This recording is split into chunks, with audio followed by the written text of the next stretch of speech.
What's up, guys, and welcome back to the stream. Hopefully you're having a beautiful day. It's nice to open up with a couple of new matches as we're going to be starting off the day. Let me just open up some of the names here because we're about to see PGE Turow go against Astralis Talent for the first match.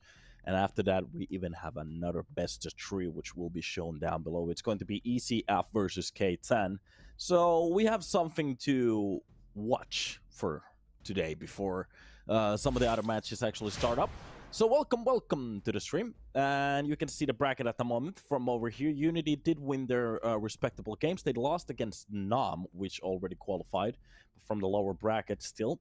From the lower bracket, round number 1, PGE Turow has to go against Astralis Talent, which decides who gets to play against Unity. And, well, at the same time, who drops out of the league. So this will be an elimination game. Meanwhile, in Group B, ECF played a respectable game against Copenhagen Wolves. We were watching that one. ECF are going to go against K10 to be qualified. So from that game, the winner passes through. The loser just drops to the lower bracket. And, well, nothing that interesting really happens at that point. Nobody goes home. So PGE Turow's lineup: Darko, Marcos, Kadziu, Aziz, and Tom. Both of the teams, by the way, have fillings. So they have standings today, as we didn't get the full lineups. Hopefully that doesn't impact too much of the quality. Over here you can see Astralis Talent. At the moment, even on HLTV, they don't have a full lineup. So it's going to be Kier, Krok, Sen, Ansgi, and Suma.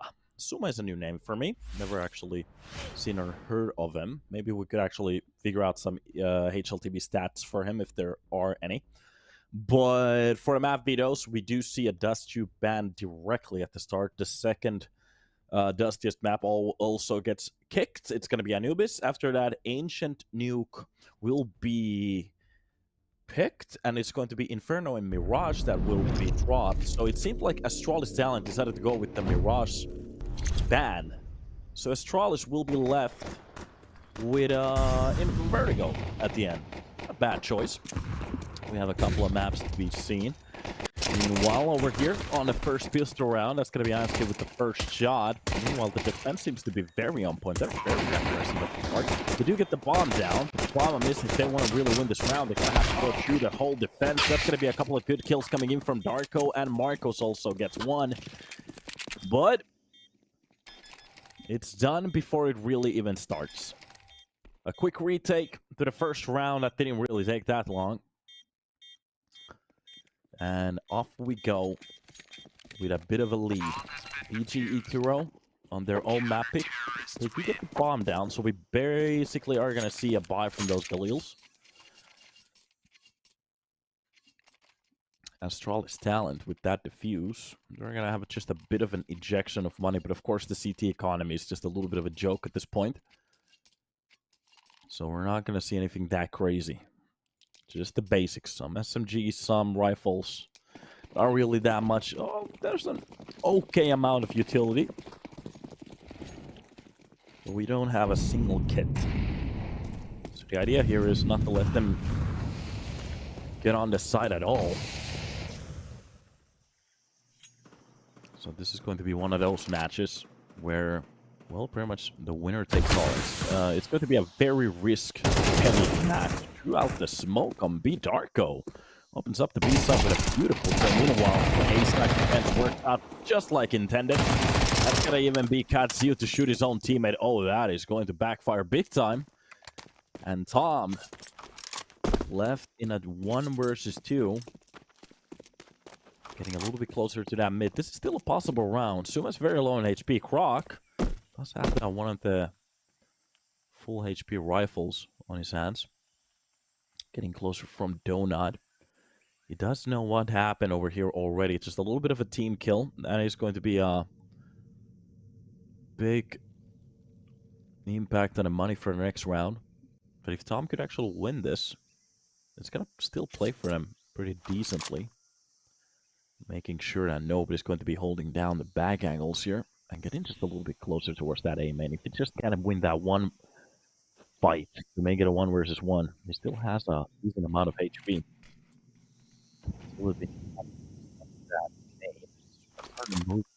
Maybe. Almost could show enough.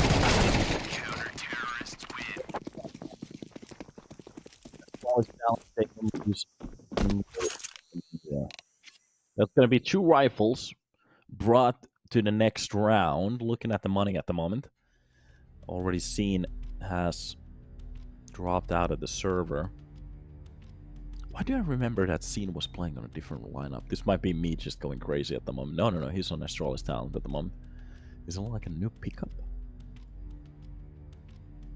Oh. I wasn't wrong. Okay. He's literally a new pickup.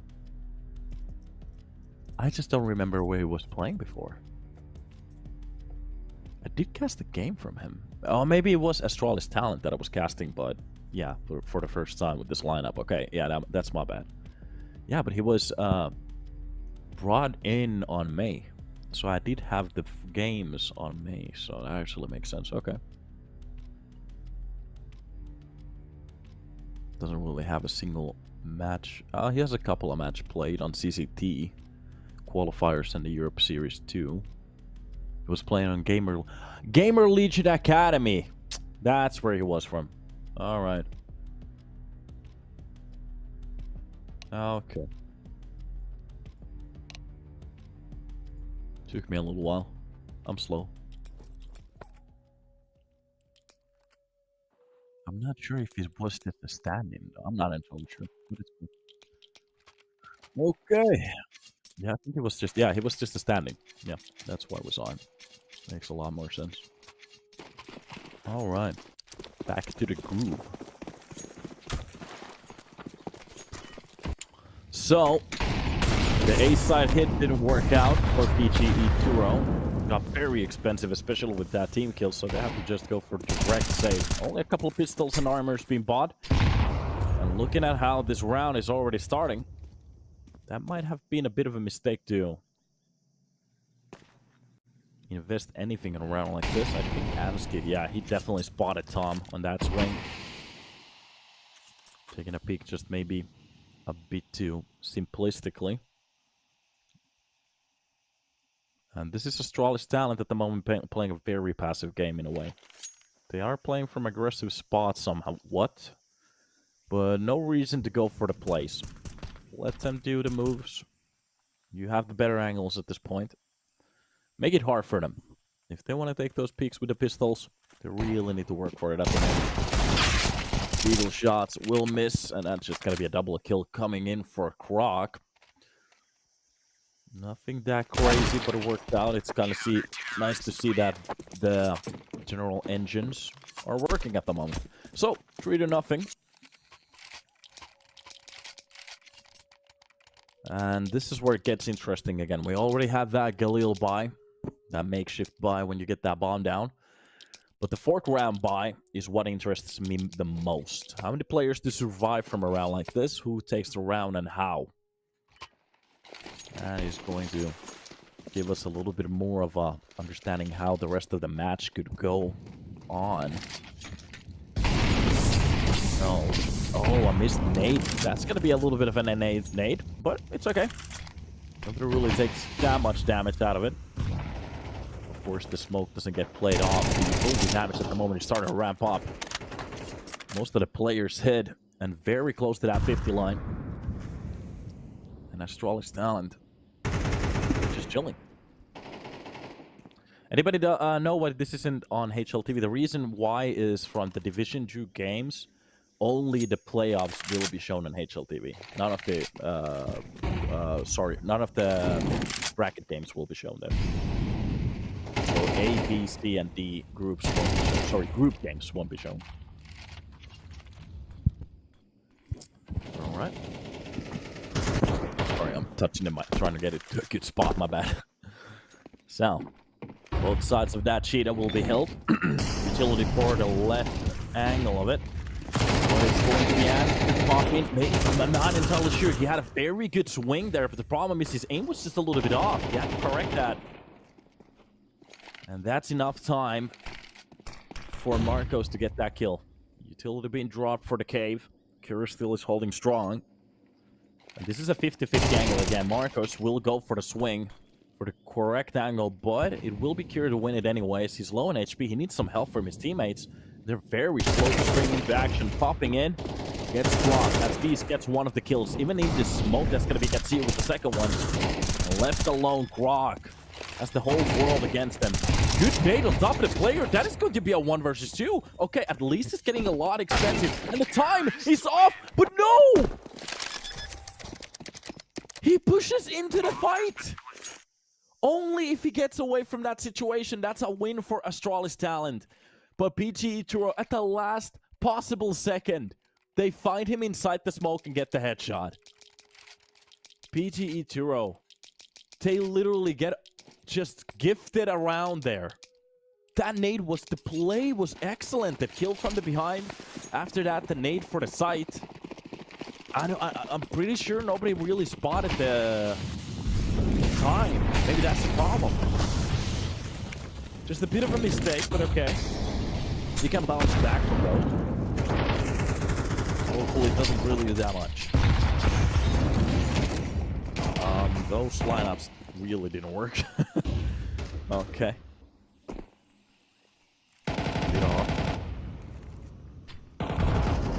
Why his don't life? I have no idea. That's a good question. Why his don't life? I'm actually gonna pin that comment. So, back to the game.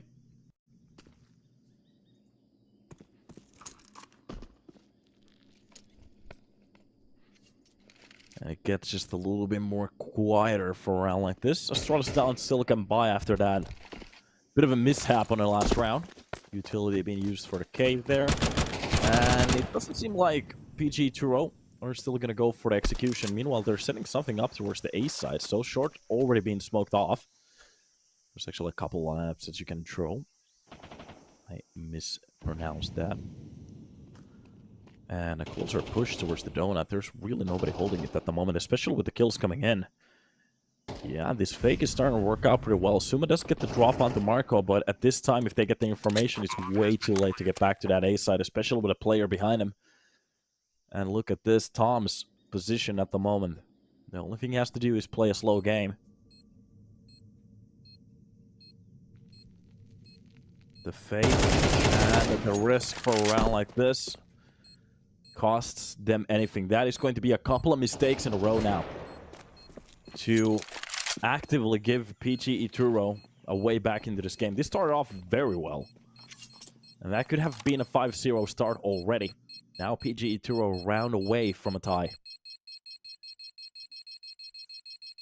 Oh. Terrorists win.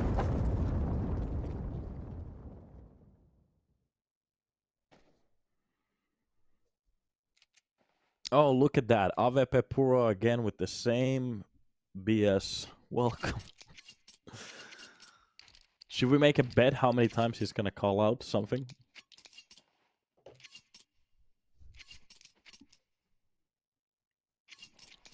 Yeah, it's not a kek. It's a mental issue at this point.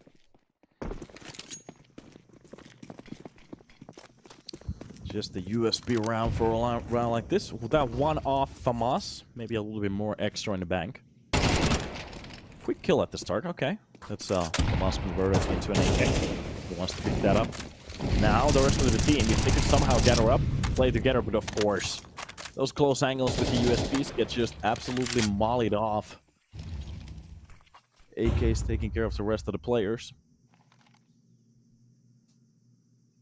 And from their CT side, Curry's just ready to step into this fight. If they could actually still convert that one kill, works out perfectly. Still a mad... Oh, actually, they bring it back to a tie, sorry, with that one kill. But the problem is, there is still a player with a rifle. He could grab that Hamas, especially pushing him from the donut. Look at this separation coming in. Meanwhile, Reese does find a kill on the curve. And Marcos, he stays awake in towards that mid. So, no problem. PGE Turow, they get fairly cleanly out of that round, considering the fact that there was a bot rifle and the only kills that they lost was against it.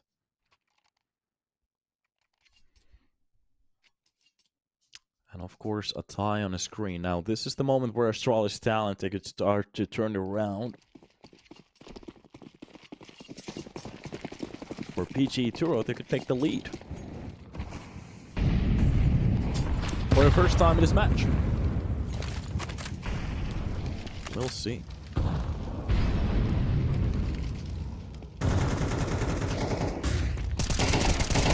See the swing. Oh, that is going to be a very nice double kill coming in from Sen. And from the lane, they're keeping up the control.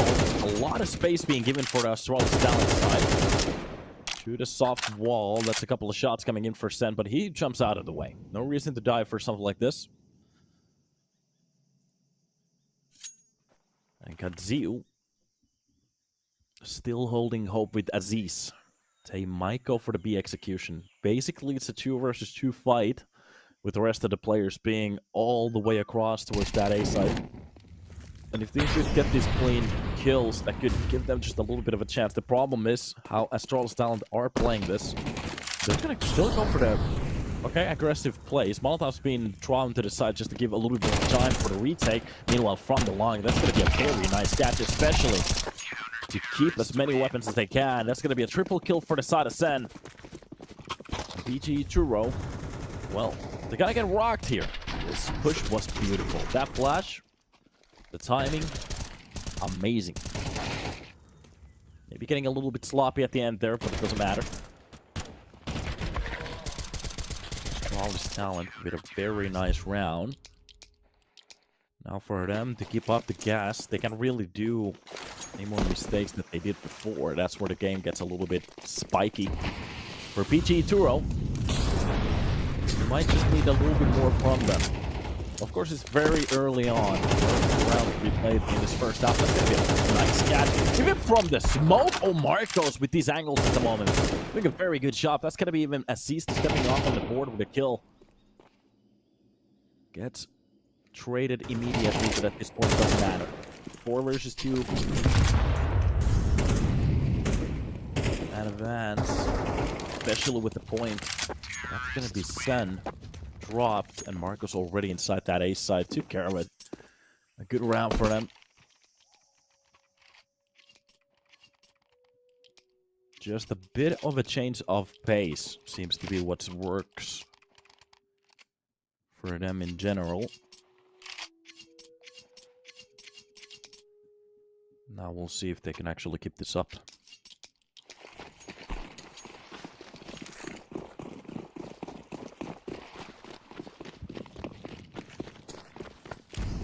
This up maybe for some good luck.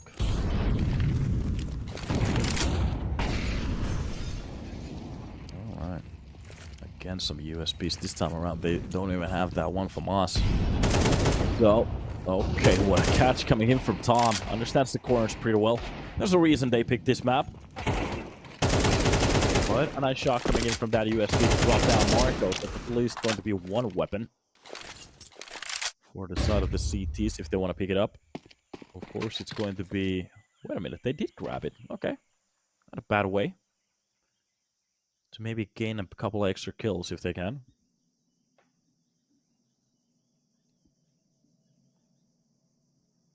And off just a little bit closer they go.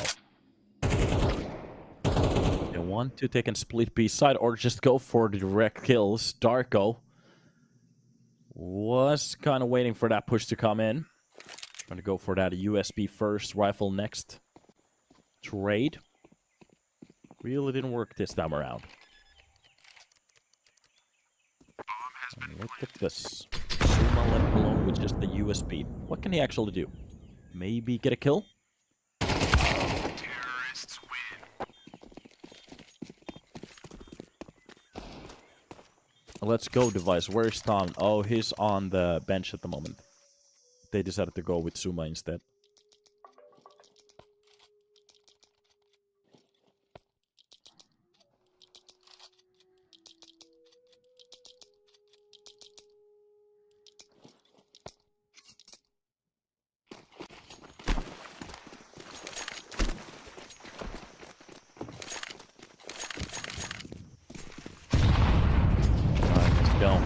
Utility drops.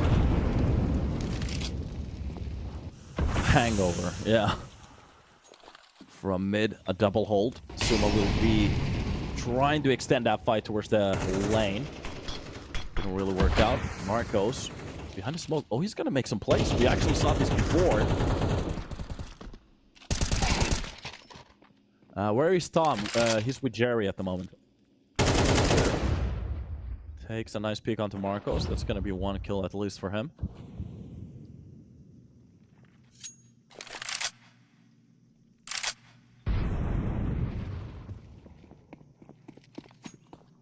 And you can hear some of the rotations coming in. Oh, this is going to be red by Katsuo. A very nice round. If he pushes in at the perfect timing, there is just a little bit space, but the problem is those gaps already are closed. Astralis talent, they're still keeping a fairly active defense here. Not really giving them that many openings to push in. You just can see the dynamic rotations towards the middle. Understand if there might be a little bit of a push coming in right now. PGE Turow, they did have their lead, but Astralis talent are fighting back. That's going to be Darko with a double kill now to bring it back to a 3 versus 3. Meanwhile, from middle, we're starting to get some activation that it seems like they want to go for that B push, especially with Aziz's kill on the Sen. Trying to gain that information from the lane gets dropped immediately. And already Ansk just trying to wait for that push from the back line. Doesn't get the kill. Something to bring it back to a stable retake. And he misses that one chance. Now it's going to be a question. Do they want to save the money for the next round? This is the second shot as well. Still going for it. It's very aggressive. That's going to be a landed shot. Okay. Goes to the square. Even a second kill coming in. Oh, understands the corner so well. And this is Croc. The only thing he has to do is just make sure that either he's not going to spray him through the wall, or he's going to push. And that's exactly what's about to happen. Croc goes for the swing, gets the kill. They defuse the bomb. 5 on the board. PGE Turow with a nice comeback on that exact same round. But Ansk, with a couple of missed shots at the start, he did kind of go nuclear at the end. Understanding what needed to be done.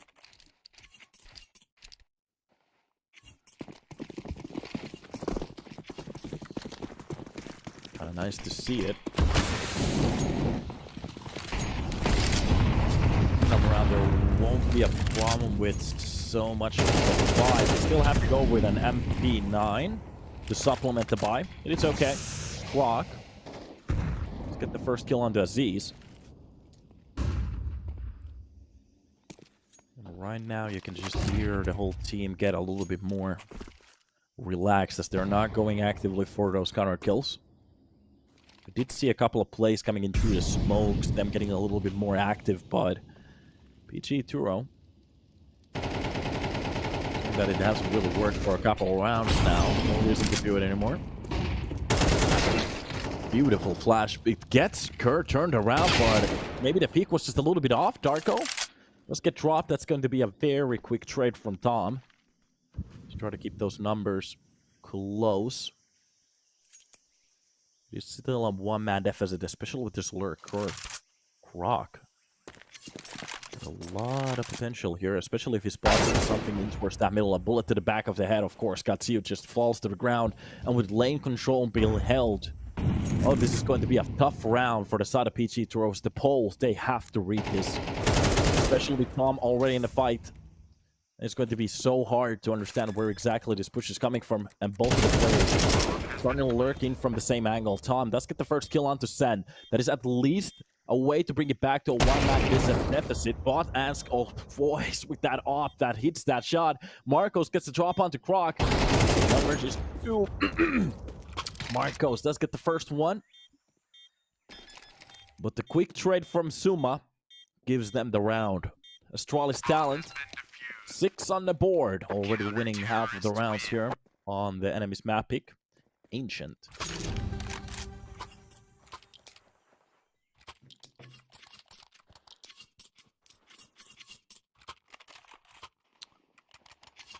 Still a lot to be played for. I'll wait for PGE to even bring it back to a tie. We'll see if that's possible.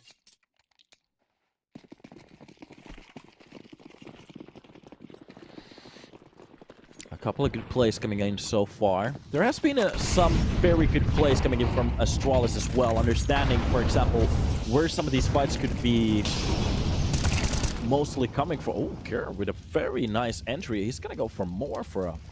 Oh, he's definitely gonna go for more. Throw nade from the lane. K10 does get one of the kills, but shoot a smoke. Oh, Kerr times that shot perfectly. Drops down Tom.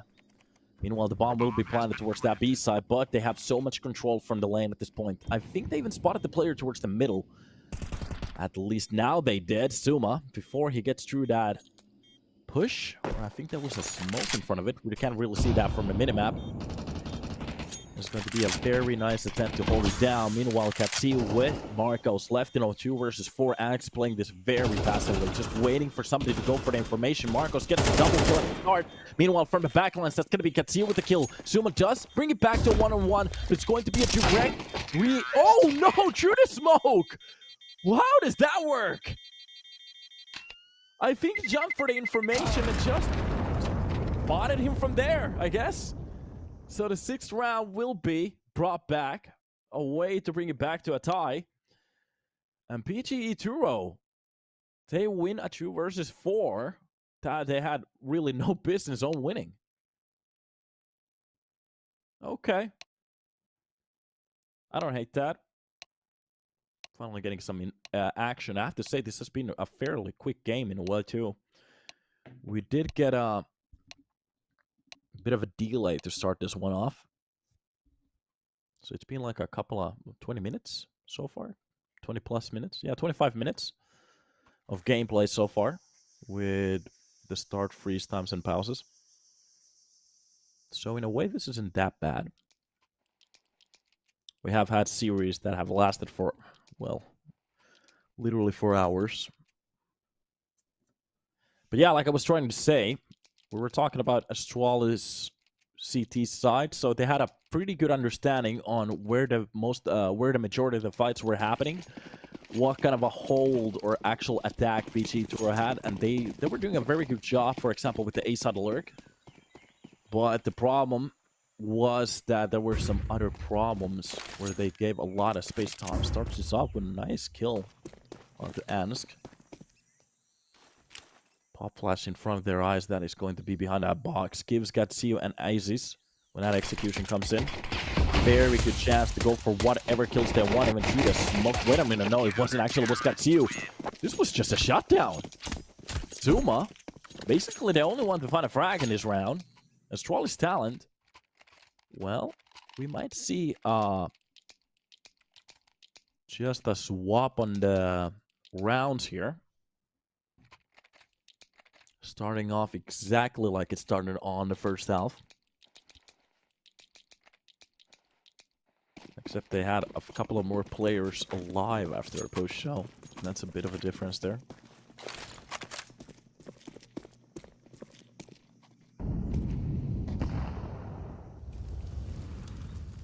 Close to the double doors, it will be Suma to hold in the angle. Spawning one of the players' head on top of that smoke. Marcos lets him know that he saw him. Going for a couple of timed shot as well. Croc is just bullying him at the moment. Yeah. Make them use those taxpayer bullets. And like you can notice, they didn't get the bomb down, so they're not going to buy absolutely anything for a round like this. So, the most they can barely... I'd say the most they can do at this point is maybe get a kill with a clock, maybe 2. That's if everything goes very well. The bomb will be brought back towards the B side, but there's a very gnarly defense at the moment, especially looking at this. Oh yeah, that's not going to work out. Darko with a triple kill with that SMG. Grants him... Give me a second, my brain started to hurt when I start to count. It's 1,800 bucks. Why did that take that long for me?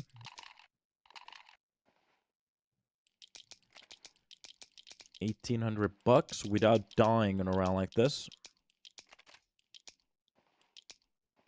Grants you a hefty bank. And we'll see. Let's see if PGE can keep this up, especially when the rifles come out. There's not a lot of utility to play with on Astralis side. If they use this at the start, to try to get those entries. They're not going to have that many utilities. Beautiful double kill coming in from Croc. That was excellent. Surgical. Just a couple of taps to the first player and a beautiful burst on the second one. Opens up the whole middle, and A side already lost. Just look at this, but a nice defense from Donut. He does get one for both of the players pushing. Molotov being landed for them not to push into it, but meanwhile, Croc has a very beautiful angle at the moment from the red. This grants him a lot of control. That's going to be the triple of the round. Goes for the fourth one at 4K. Croc! Is he mad about something? What happened? Absolutely some talented players at the moment. What is that? That might have been one of the cleanest entries for middle I've ever seen.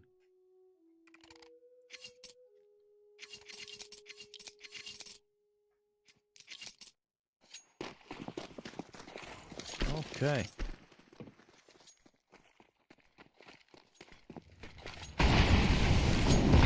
Go. Oh, Nate to open up the smoke. Maybe to spot some couple of players here. We have a bit of a more stack here towards that middle, especially the cave player playing a little bit closer for a round like this. I think the idea was to try to push into the lane at the start. There was some Molotovs coming in, maybe from the side of Astralis. Not entirely sure who actually threw that utility. Got Zio from lane. He still wants to fight for this one, especially now if he takes a peek. There is just a freaking bolt coming in. Oh, back's being turned, but the quick trade works out very well. Doesn't really do that much damage. Being on for the cave. Oh, the push coming in from the pit. The timing. He's just absolutely on. And what a cat. That was a bad round start for the side of Astralis talent, especially with PGE Turow still leading. They might take their 9th. If they could do some damage for the economy here, that could be enough. Let's try to keep the numbers stable. Close angle fight against the P spotted. A couple of shots coming in. Oh, they do read the push, but the problem is they're a little bit off on the timing.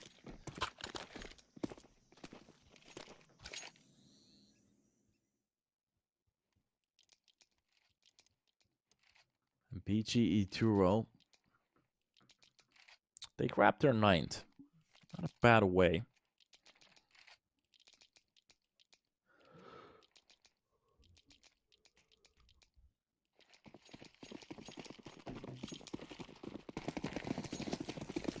And let's go.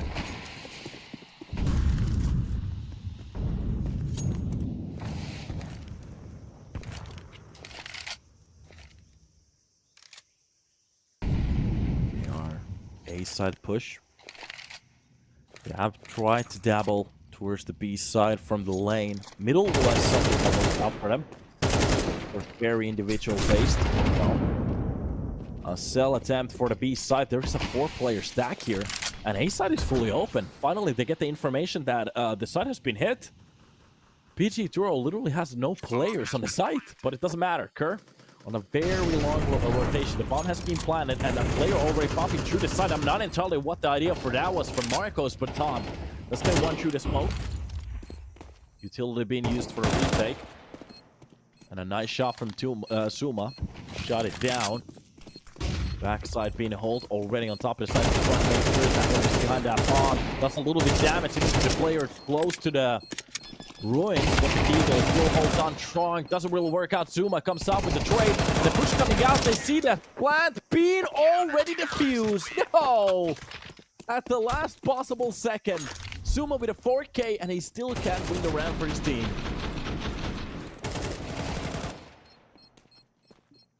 Oh my god.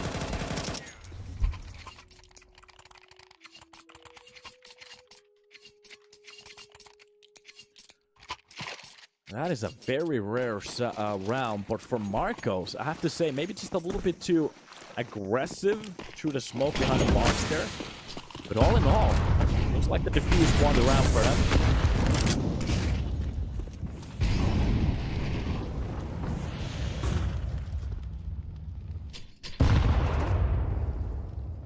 Zuma from Cheetah still holding strong. With a lot of access to this site. From lane, they're gonna have to support his teammate. Darko can't see the shadow from this angle. So when the push comes out, Suma seems to be just a little bit too slow when it pulls. Spawning one of the players, even the second one towards the lane. He needs some help here. He's not going to get the kill. Oh no. Astralis talent. Even the AK will be burned out. So Angst can't even pick it up for some good luck. Aziz at least gets taken down. But this is just a horrible round for the side of Astralis talent at this point. Krok still to try to lead the entries. Already a catastrophe happening at the start.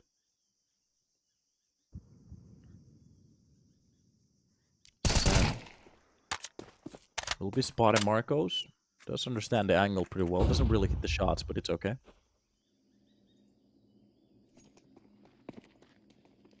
Krok from the cave, just waiting for his time. This is a nice for him. The problem is it's a little bit too sloppy. He's so low in HP, especially for Tom to get that trade, but it's a 2 versus 2. Both of the players are going to be upgraded with better rifles, especially from long, but Darko is still ready for that angle. Low in HP. 11, sorry. Actually, he's at, yeah, 33 is not that much either.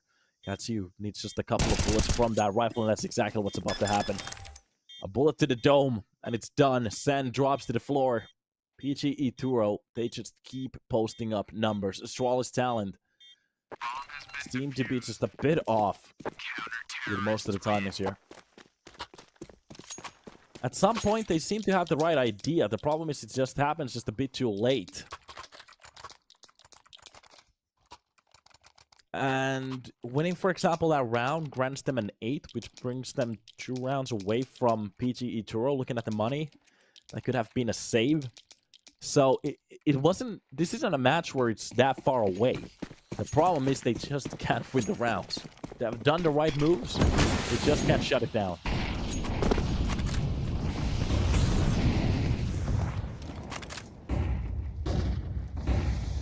That is just a flash spam from middle, but for some reason it still works. Neither of the players get flashed at all. Krok coming out with a double kill at the start. That is going to be Suma with the first entry.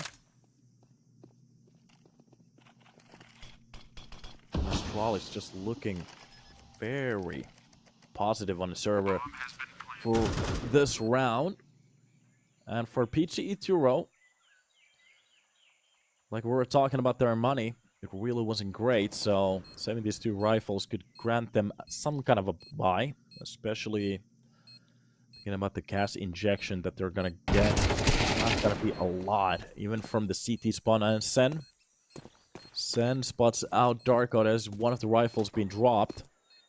If they could lull them into a false sense of security to go for the buy on the next round. Sen, well, he's not gonna chase the weapon down. Maybe that's the idea. Let them save that one weapon, buy a broken buy with it if they want to. That might extend them a couple of rounds that are a bit easier.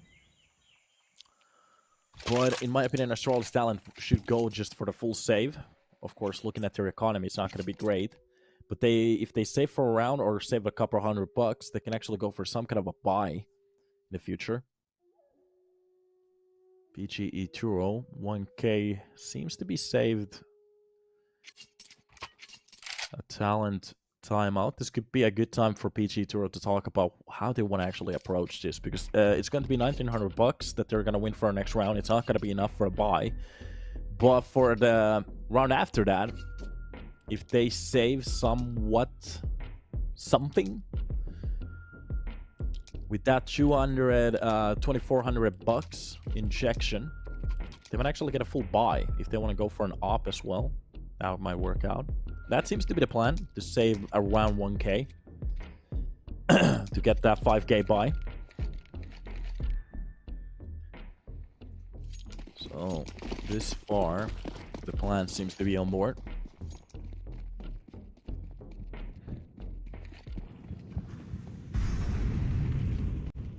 And off we go. Sen with the early pickup. This is supposed to be just a little bit of an easier round. Of course, there is bit of threat from some of these players, especially with a double bink like that. But Sen, very good on that crosshair at the moment. Reacting to the player. Was there an M4 bot for a round like this? Wait a minute. Oh, did he shoot the weapon? No. Where did that M4 come in? I didn't really spot that, but okay. It's been lost. Anyway, so doesn't really matter at this point. No, sorry. It was the save from the last round. My brain just kept the beat. I was thinking about the fact that nobody should had the money for that buy. My mistake. Elliot Nissen Jorgensen. I'm not sure if I pronounced that correctly, but Suma still gets that frag. And an oxidized P250 from the pit. Darko will be the one to blow it. Only hits a bullet. Armor will be saving its wearer today, so we are going to be hopping into round 21. 2 rounds in a row now. Astralis talent in striking distance. But at the same time, it really means that they can't really do any mistakes, make any mistakes for our next ones. Looking at the save from the last round. For the previous, the next upcoming round, they're going to have a buy. It's going to be around that 5k mark.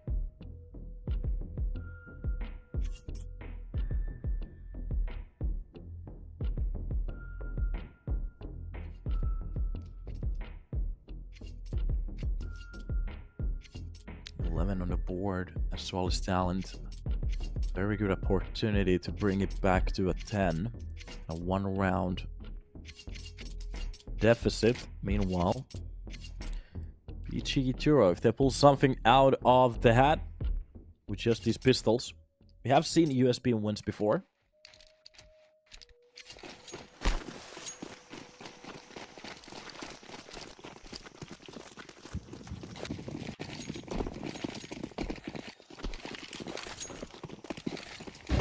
And it's just a full A-side execution. Yeah, I don't hate this at all. This worked out well.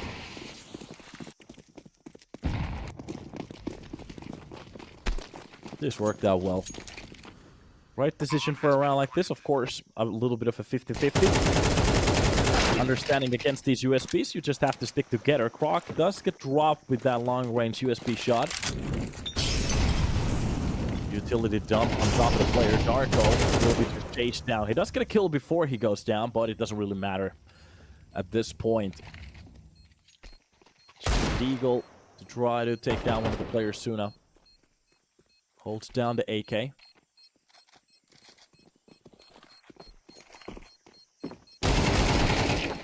Couple of Deagle shots coming in. Not really finding a target there. Hitting anything. 11 on the board. Sorry, 10 on the board. A chance to get 11 on the board. Now we need to see what they're really up to. Of course, from the side of Astralis talent, money is not going to be an issue. We actually even are going to see an op be bought in for Ansk. Meanwhile, the whole PGE Turow's lineup, they have to clean the bank just for a buy. For the next round, it's going to be 3,400. Oh, this is going... If they lose this round, especially with the A hit, nobody's holding the side. PGE! What kind of a play is this? Especially can invade too close to the smokes. Sen with the easy kill. They have to go for a save. Okay, Aziz actually keeps the numbers stable. But if they lose weapons on this push, and they don't get that bomb defused, they have nothing left. Nice shot coming in from the side to... at least drop down Tom 1 HP. That Molotov will be taken care of. If Tom actually gets a kill. Oh, the retake is starting to step up. But Sen drops down and sees from the off angle. First one goes for the second spray. Doesn't really land the mark. Doesn't really matter. Smoke on top of the bomb. It's going to be Kurt to try to shut it down. The bomb will be defused. He just has to get that headshot. And that's exactly what he's going to get. PGE Turow. Their money will be dropped to nothing. Look at the amount of cash they have. 3,200, 3,300, 3,400. You have to go for scouts, SMGs. PGE Turow. Oh, maybe a FAMAS will be the best weapon on the server for them. Astralis just going for the double push to that A side. Again, PGE Turow, a very heavy B side hold with that middle explosion at the start. Really doesn't pan out well for them. Astralis Talent making the exact right call out that they needed. 11th on the board. A way to bring it to a map point right now if they win this round. I just can't handle this match at the moment. There's so many... I have to say, there has been so many risky plays from both of the teams. Astralis Talent going for the A-side execution directly after the last one. PGE Turow just stacking up the B-side, thinking that, oh, they're definitely not going to do it again. And we have been seeing callouts like this again and again and again for both of the teams. So many plays. And it really looks like both of the teams came with their own playbook today.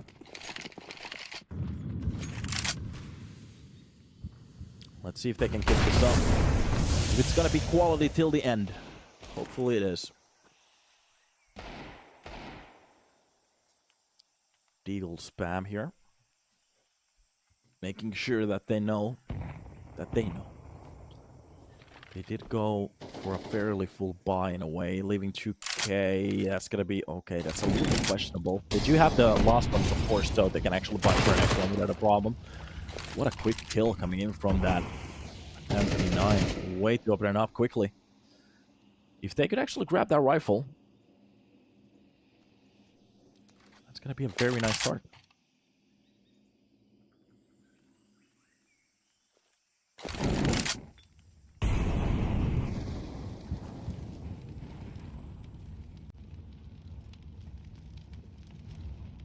Croc closing into that donut. Has to be careful. This is exactly the kind of round that they can actually throw away. Not being careful against those SMGs. Right angle, left angle, picked up. Understanding the angles very well. Getting that entry.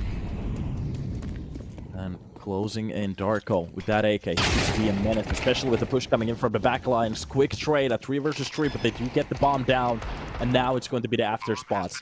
Aziz closing into the fight. Oh, and a little bit too open. The swing coming in. Sen misses the shots. Okay, Astralis Talent starting to kind of falter here. And finally some weapons being picked up. A Molotov on top of the bomb. Plays a couple of extra seconds before they have to go for the pushes again. They do have to stick to the stick now. Stick to the defuse. They don't have the kits. 17 seconds. The only thing they have to do is peek once. This is just a fake. First kill's coming in, and it's going to be Ansky. Has to go for the swing, drop the player on the lower side. He does get the first one, but it's not enough time. Oh my god! Aziz turns around with the perfect timing. Everybody's dead on this round. Astralis Talent, they win the round. PGE Turow, nothing in the bank. Or sorry, what am I saying? They save for the last... Well, yeah, my bad. They do have a full buy. A way to actually win this back. Way to bring it to an overtime. I was being a little bit too dramatic. I had way too much coffee. That's my fault. Sorry, Chad.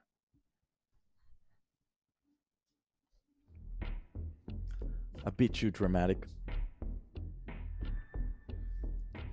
To start off the first map, already a little bit of a hint of a timeout. Or just a 13-11. For Astralis to really fight for this first map like this. I have to say, they have been kind of evolving throughout this match. Kind of nice to see it. They had some issues at the start.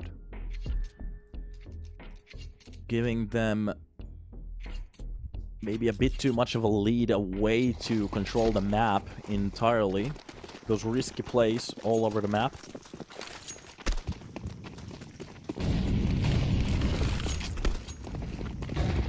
Off we go. Hey, side execute seems to be the way to go.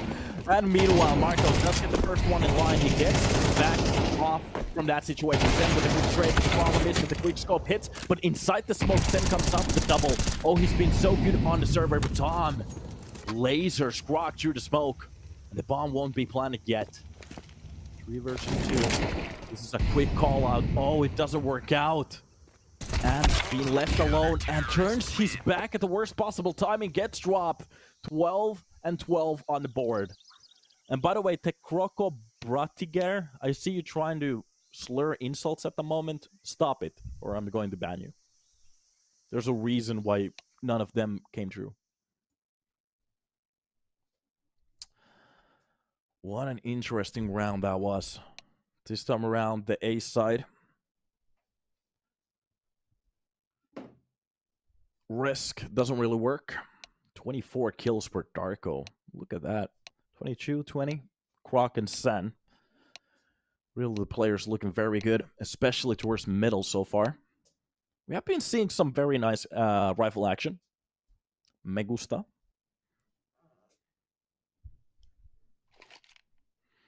Let's open up the window to let the neighbors know what's happening in our series at the moment. Let me actually turn on the fan too. It's getting very hot here. Finland is getting hot this time around. And let's see if we can keep this up.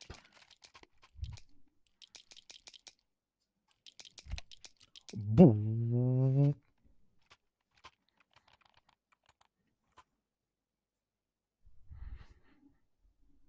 Bit of a timeout from Turow. I have to talk about a couple of things. Where you guys see the live score at? On the top of the screen. Literally on the top of the screen.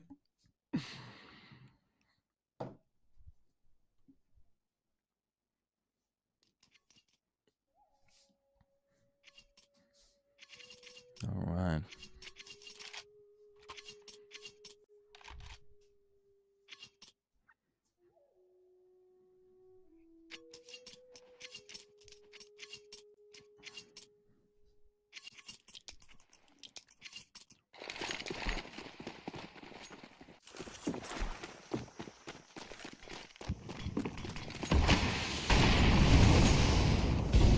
Off we go.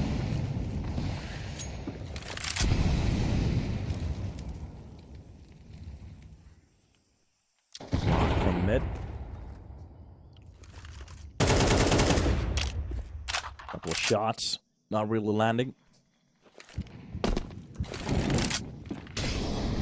This is just Astralis testing waters. Seeing what's against them. Croc has found a nice kill through the smoke to start off the round, but a quick reply coming in from Marcos. Take down Croc at least. Somali's been used at the same time. You can just see most of the Astralis talents line up, just stacking towards that B-side. We didn't really see that many B-side executions from them before, but now we're about to see this. And here it is. So the players getting a little bit closer. As actually finding a kill from the boost. That's going to be an excellent way to start open up the A side. But Aziz helping out his teammate Tom, keeping the line strong, but the quick trade coming in from Zuma from across. Aziz does get the kill. Nobody's really watching him. Double coming out and goes for the triple. Doesn't really work out, but through the smoke, even a shot hits. There was a little bit of a gap, and Marcos used it for a hit. Look at this. What fights we are actually seeing inside that B side. They're really fighting for everything at this point. This is awesome to see Astralis talent. They don't win the first round, coming in that 1-1. Not that far away, though.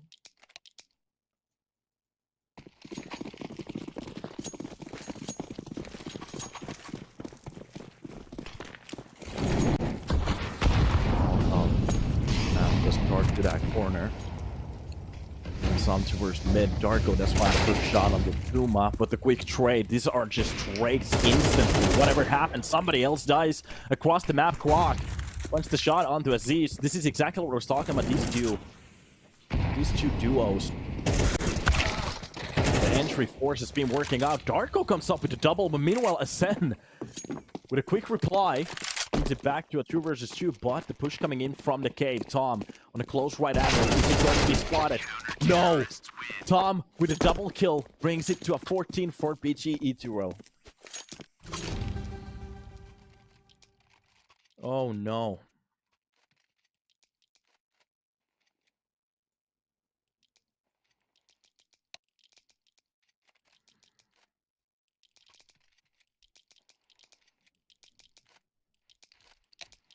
Neither of the players not hitting their targets at that point. So Tom comes up with a double. They kind of lazily check those angles. A very good play from Tom. Some quick reactions too.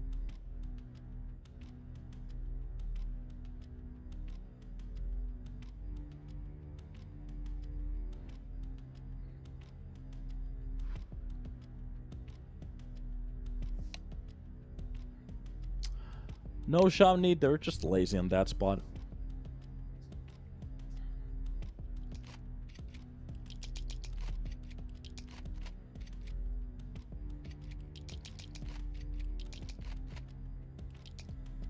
Time out here. Not entirely sure if it's a technical or a cold one. Maybe it's a cold one from the side of Astralis talent for them to talk about a couple of shots here. What could be the way to get back into the... Well, get back on that horse. Nice shot from Ansk. Drops now Katsi up the start. One of the... This is exactly what I was just about to say. One of the biggest issues so far for both teams, every time they go for their kills. Look at this, Darko. Even from that angle, Kerr was supposed to be on the winning side of that fight. He just can't hang. Darko comes out with a kill. The second that somebody gets a kill, there's a trade immediately after. And that's where both of the teams needs to get just a little bit better. Not sacrificing these kills directly after getting the entry. This is exactly what I was talking about. Now that is a 3 versus 3. A 4 versus 3 converted. And especially an op lost from a fight like that. PGE Turow. Maybe giving them a chance to get around here off the angle. Oh my god, Darko with the perfect timing. I'm not entirely sure what Ansk was doing at that point. A couple of shots being gained. That is going to be the steep nade. Not really finding the target at that point, but he can actually access the bomb at this point. Molotov for the donut to make sure nobody's going to be pushing it. So, one off angle flash, and Darko with a triple kill, 4K on this round. He did get that first kill from a pit. And here we are.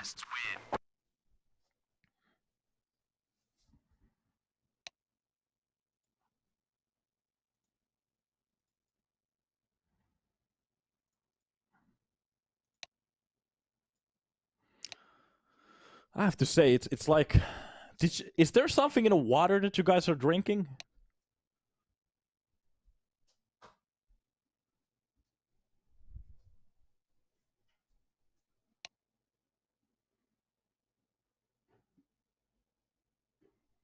Is there today like an extra day of misbehaving in the chat?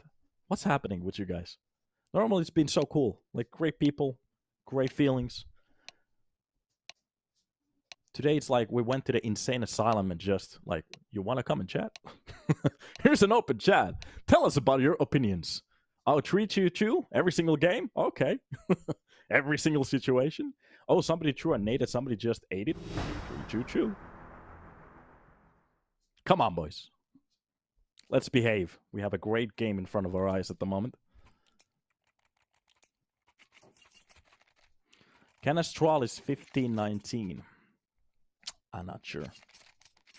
They need a very good CT start here on the second half of this first overtime. It is possible. We did see some good plays from them, but the problem at the same time was that PGE Turow were very good on winning those 1-2 rounds here and there. And that's what I'm afraid of. They literally just need that one.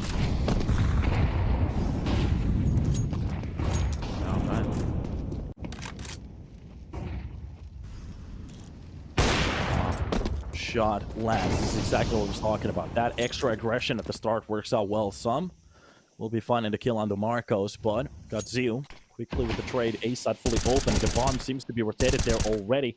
Kier should have the understanding that nobody's holding the A side, and there's a lot of players to the right side of that map. So it might be the call out, and you can see the players is getting a little bit closer towards the middle now that the bomb will be planted. The only thing they need is just clean trades. Maybe an entry to make this even more stable.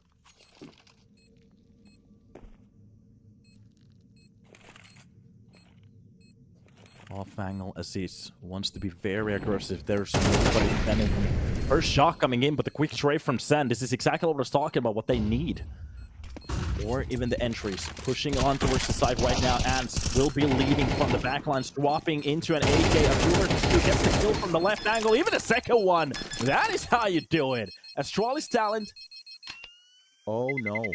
A bit too late on the defuse. Just a second too late on that retake.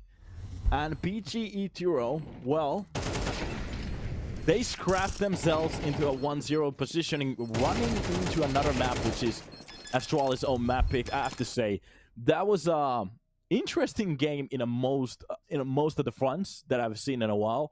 But it is what it is. We're going to take a little bit of a break and hop back into it when we're ready.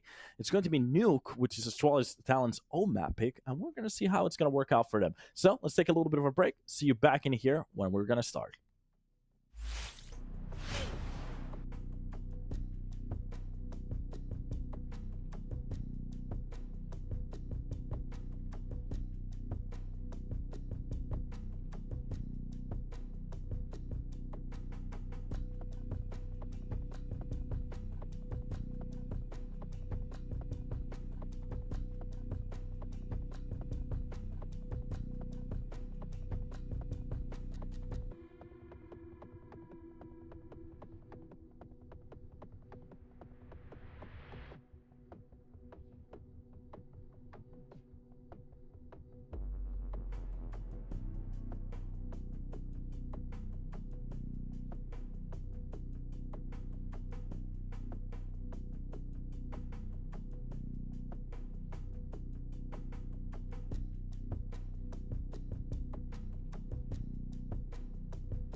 Yo, and welcome back to the stream. Hopefully you're having a good time as we are going to be hopping into Nuke. That sounded very Finnish of me, but it doesn't matter. We're hopping into Nuke, and PGE Turow will get to defend here. And there is a little bit of a potential for a 2-0, but the problem is Astralis looked very good on Ancient. And as they decided to pick this map up, there might be a reason, but the USB shutdowns coming at the start. Aziz is going to find that double kill, actually make it a 3. So a triple on the board. Meanwhile, Suna will take down one, but the problem is Marcos and Darkos. Backstab will work out at the perfect timing. These are very, very, very good rounds and quick ones as well. Oh my god. Can Astralis reverse? But bro, I was hitting... I'm not gonna... Okay. Okay. Maybe there's a reason you should read the chat before. I'm gonna actually allow the... It's kind of funny that Nightbot decided to leave the mom comment, but for some reason, was way too much for it. So, good program. Off we go. Made at the start. This strategy pushes to start. They didn't get the bomb down, so we're not going to see any Galils. This is just going to be a... Well, a lot of people like to call it a throwaway round, maybe to get that bomb down towards the lower side, but in Counter-Strike, I've always enjoyed, even with rounds like these, you kind of want to try. Maybe buy a flash. A flashbang isn't that costly. Like a triple nade stack, you can nade main, try to flash it, try to get that extend towards that A side. There's so many things you can do just with Glocks, and it kind of keeps the enemy team on their feet at the same time, so... But hey, it is what it is. Nightbot doesn't like Astralis. Go Astralis. Immediately blocked. Try to ride it without the caps. It's very sensitive at the moment. It has feelings. Try to understand. To catch from the outside. Oh, we've seen some plays being changed here. Okay, before it was a CT outplay. Meanwhile, Croc has a lot of space towards the T-spawn, CT spawn at the moment, especially from Hell. Kadziu should always... He should have the understanding that there's a player very close already. Nobody has been spawning middle outside for a long time now. Has to be careful to not get timed over here. Seems like the T's are just winning. Oh, turns out at the perfect timing. Grabs that AK. And maybe that kind of reassures him in the future upcoming rounds that that's a possibility now. It's a very good push from the side of Astralis talent to get into a very nice pace. They literally don't do anything with it. The problem is they don't have a hit at the same time. If they decided to go, for example, for an A-side execution at the same time or push down below, it could have been something. Players pushing in from the main, one coming in from the heaven after getting that kill. Nice way to get actually that one kill back, but it's going to be Katsu behind the site here, behind the vents. There's a lot of work to do. The players are sneaking in closer. 24 seconds left on the clock. He only needs to drop one and stay alive. That is going to be enough. That's exactly what's about to happen. Spots the bomb. Goes for the double spray. Just go for the triple. Make it a quad. Make it a quad, especially from the right angle. Oh, God, Zio. This is Poland. Showing us a masterclass on that AK at the moment. Just a single man hold. And what bothers me is that the Astralis talents lineup, I still feel the urge to go for sneak peeks after letting them literally know where they're coming from. So, okay. After that first kill, that could have been a bit of a quicker reaction from both of the last players, but it is what it is. Cedar Creek. This used to be in Germany, this location. I think it's in America now. Pretty sure. Nuclear killed. Oh, Marcos just spams that smoke at the perfect time. Every single player trying to push in from the ramp, but look at the crossplays. The movement behind the box. Oh, it's like an art. It's like a painting. So beautiful.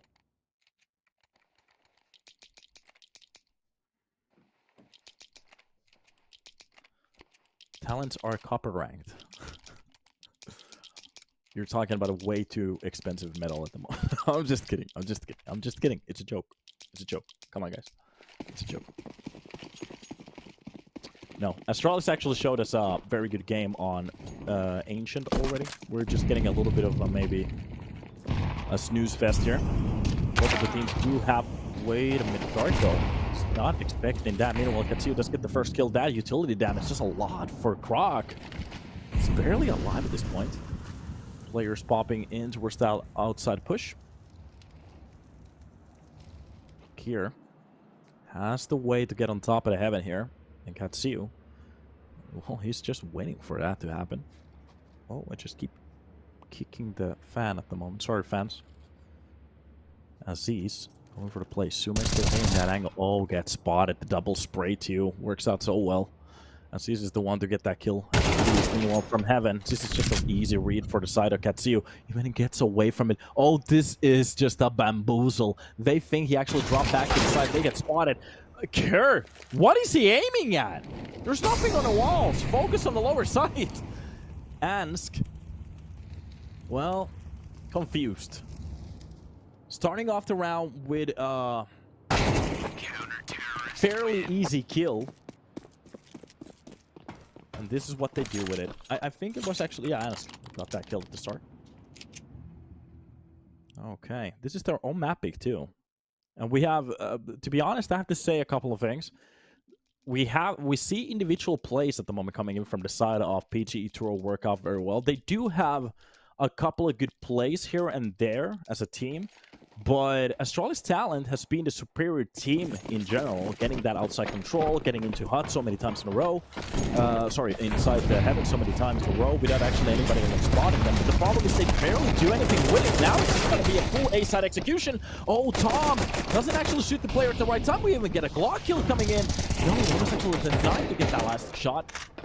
A lot of bullets being spent to chase down the CTs from that heaven spot, and the push coming in for the lower. Oh, Ans just holds down that corner. Of course, it's going to be a round like this that they're going to win. The cheaper weapons always bring us just a bit more energy to the server. I think he was trying to find K10. Yeah, but not from the opposite side of the wall. It's not going to be over there. And just because you're hunting K10 doesn't mean that there's no other CT players on A side. You always have to pre-aim the vents. Whatever you're going for. The crosshair positioning was just way too off. But I'm not sure. Maybe it was just confused. We've been seeing that from some of the younger players. Not trying to be too critical. But that's exactly what backfired at that point. You can actually see with some of the players that are way experienced. You can see their crosshair. It might not be exactly where some of the players might be holding, but it's very close to that region always. You never see mistakes where they're literally scanning walls that have no potential of being a player behind of it. So maybe that's something that they're going to work out. Of course, that's a one-off, but we have seen similar problems before. Some very odd timings. Sneak plays when you need to go for those quick swings. So this is not just a one-off in a way that we have seen a couple of mistakes already. And that box, oh, that is just, hey, do you want to shoot me? Here I am, Croc, already on the floor. Need to adjust my shorts in about a second. Starting to get very sweaty over here. By the way, has anybody seen the inverted map on Nuke? That's trippy. Good fight from Marcos. Does actually come out with a kill. Helps his teammate. That's going to be assist. Not even taking a bullet. Not a bullet to the knee. I'm going to actually allow that comment. Go, Astralis. You have a right to be a fan. K10. Oh, double dink to the head. Still alive? Okay. That box helping him out. Of course, it's going to be Darko from the other angle. Gets that double kill. Ask is still ready for the plays, but he's not ready for the player to be pushing in from the trophy room. These rounds. Visera, I'm going to take off the timeout, but stop spamming that because I don't have a problem with it. It's the Nightbot. Nightbot is automatically taking off the messages. Don't write it in caps because it just doesn't like it. I'm sorry. You can yell like, go Astralis. Not like, go Astralis! Just go for the Astralis, lowercase, okay? You can put like an exclamation mark behind. Alright. Utility spam. Some very good rounds already from the CT side. K10 somehow got that first early kill. We didn't really see it, but escapes with 100 HP, 17 bullets left in a mag. Not a clip, Sneeko. Not a clip. Rock drops down Marcos. Some good trades in a way. Marcos has been a pretty nice player on the server. 62 at this point. 3 KD. I think K10 had something in crazy like 10 to 2. 10 to 0? 10 KD? Well, it's like I'm a president. The second I said it, it died. But he still has like a 10 KD. If anybody knows how to do math, or the other one, the E one, that's a 10 KD. That's a lot of kills for one person. He's a maniac.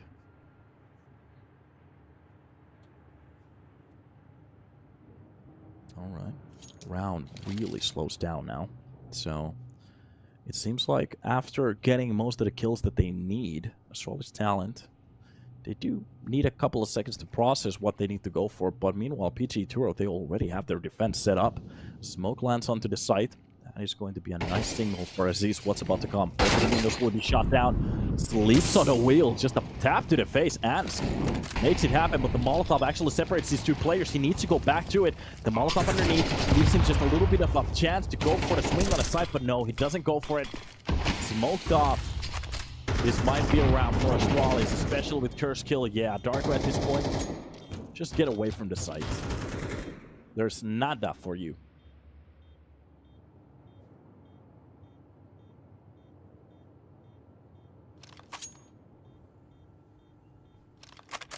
Nada for you.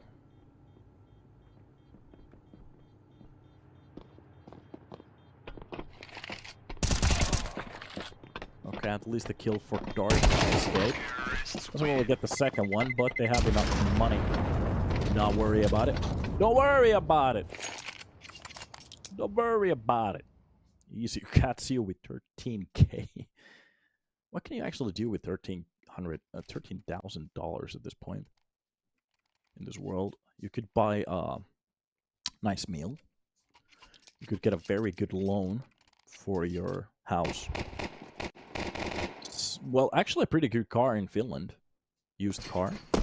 A down payment for a very good car. Some weapons that you're gonna need in the server. As we are going to be seeing op full nade stack utility. Look at that. Even some of them used freely at the start. Hits on 3 players, and that is going to be 4 sets of M4s. SMG4s. Okay. So, close angles for Marcos here. Getting a little bit questionable about the heaven at this point, but he has a teammate. Making sure that nobody's going to be playing from outside. Oh, there might be a crash on the server because none of the players are moving. And yeah, this seems to be a reset. Okay. Something happened. Maybe a player crashed. Yeah, wait a minute. Who is it not moving at the moment? Is it Darko? I think it's either Darko or Suma was the one who actually dropped out. Okay, I was wrong. So we're getting a reset here. 6 rounds for PGE Turow. Astralis talent with you. Don't let the HUD fool you. Every time a player drops out of the server, so for some reason it resets like this. We're not entirely sure why. Something in the code, maybe.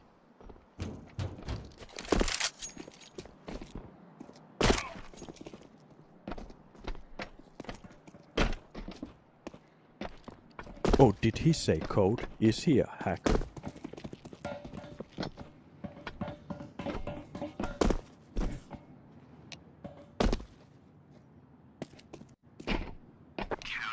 Science a little bit of hungry here.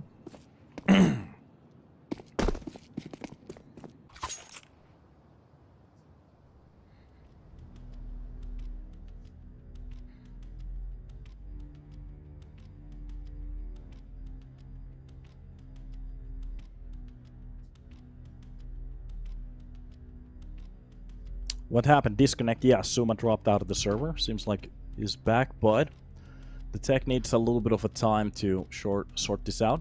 The round will be taken away from PGE Turow, and they're gonna reset it, so after that we get to start. You can see some beautiful camera action here towards that silo. Oh, look at that. A lot of rods at the start. Those are uranium. You wouldn't want to touch any of those. Oh, look at this. Beautiful. Yes. That's a lot of horsepower to power up a city. Whoever did this camera work, good job. I like very much. Let's see if it actually does the overpan. Oh, it does. Ooh, it does the top 360. I like that. Okay. Okay. Very bueno. You can finally see the smooth action stop right about here. And off we go, as we are ready. So, it's still 6-2. The 9th round to be played in about a second. And this is where it starts to get a little bit interesting. Turow, they could just keep building on this lead, but if they start to kind of lose track here, what they have built on upon, T-side might be hard for them as well. So they can't really lose the plot at this point. They need to keep a focus on the rounds. As many rounds as they can win. If they can get 10, it could be enough. But if Astralis somehow they start to build up some kind of a T-side half here, there is still a possibility for a 7-6, 6-6 even if they start absolutely mayheming some of these rounds. That's where the problems start to seek in, because on the T-side, PGE Turow, they need to win some rounds as well. And if they don't have a capable T-side, we have seen so many teams falter on this line. Everything is possible.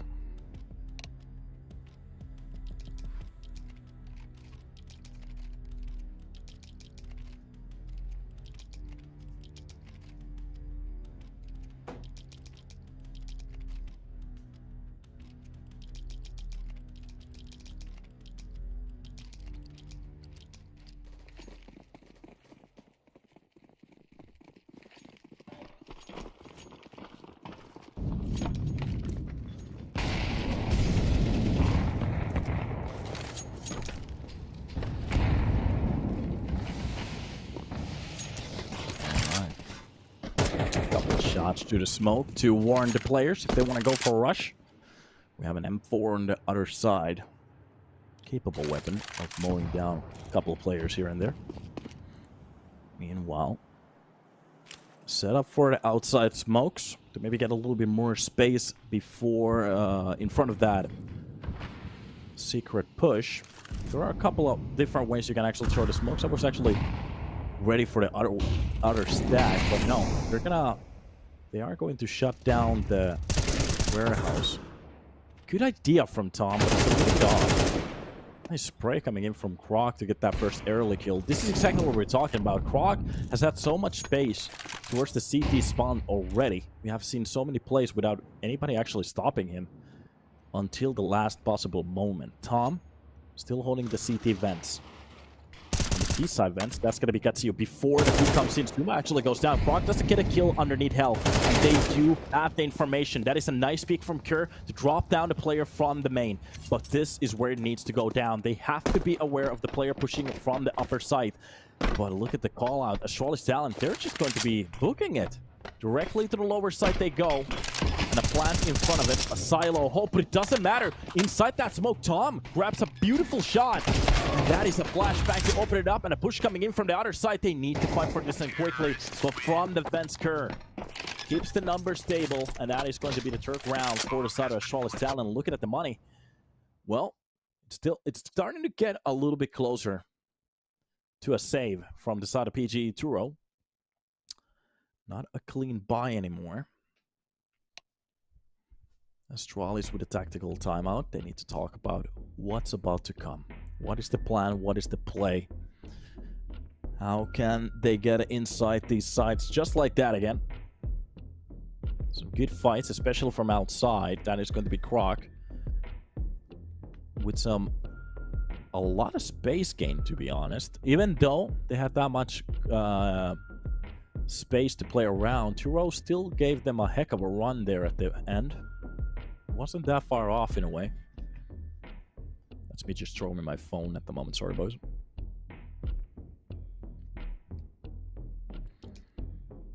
Now we're about to see what the real plan is. How do they want to go through this? What is the play?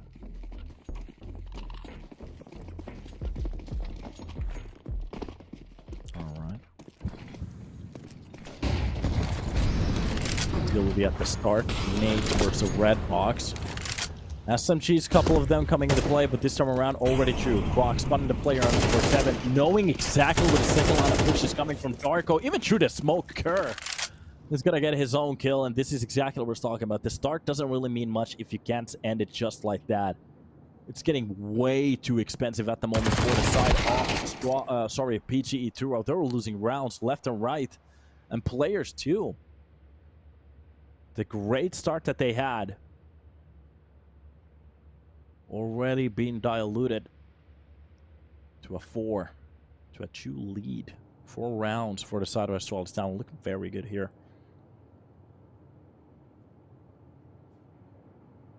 It's kind of incredible that I actually let this happen.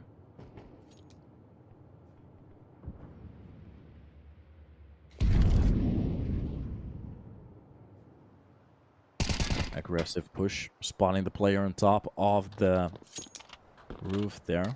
Let him go, not really hitting the shot, so it is what it is. Literally. Well, bit of damage done, one of the players lost, not that big of a deal.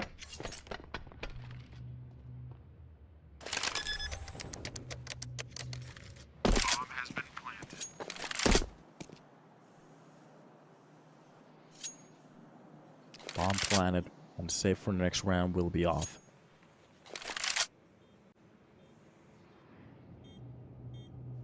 No real reason to go for anything crazy here.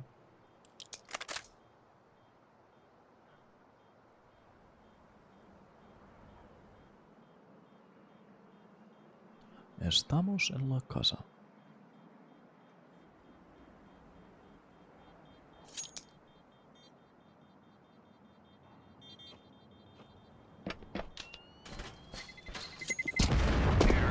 Kapui. Nice round.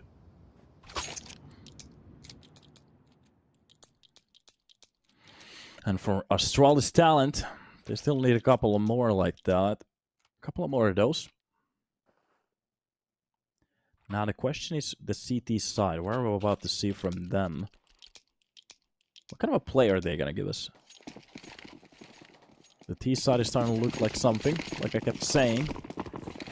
On the T side, they did have some good plays as a team. The problem is the individual situations didn't really actually work out for them that well, but it's starting to pan out the other way now. Just a full save with that 1 8K. Armor only on him. Thomas with a quick trade. Eagle spams. They get a couple of kills here at the start. Okay, only losing a player. 4 versus 3. Now it's about the place. They need to grab one of those weapons at least to build up some kind of a defense for their team here. But the problem is so many players. So low. Especially thinking about, or not actually low, but they don't have the armor. Finding on a peak. But the problem is Marcos. He doesn't hit the necessary shots, but a good trade from Katsiu to bring it back to a 3 versus 2.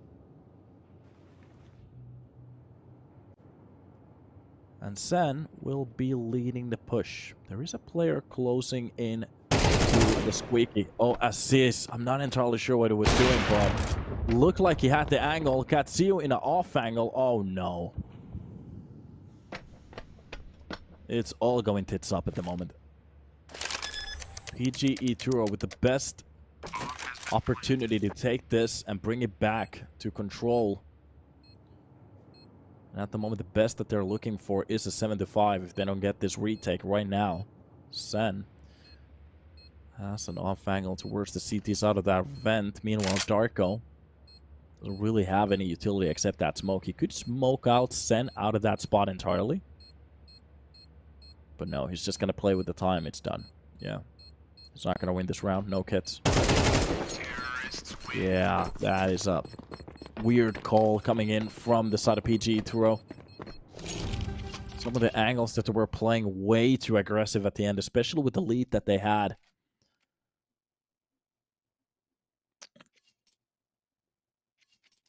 That is unfortunate. A very good round at the start. And they just throw it back to the garbage. Well, at least a round left on the board for them to consider winning it.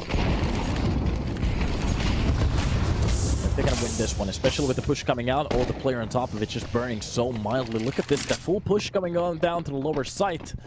Nobody's here to challenge it in a way. Final rotation coming in, spotting one of the players, doing a little bit damage. Going for the second door, but from the ramp. Quick trades coming in from Kerr. As he's very low HP. Outside fights coming in, even spotting Tom on top of the box. Ansk playing this to perfection. The only thing he needs to do is just waste some time. That retake, red keep coming in, close to the angle. Does get a headshot, but doesn't kill the player. This is just catastrophe from the side of PGE Turow. If we get that one kill inside the smoke, oh, Croc. Control from the start till the end. Beautiful way to win that one. 6-6. How to lose 5 rounds in a row after winning 5 rounds of yourself. I am not entirely sure what happened there, but yeah.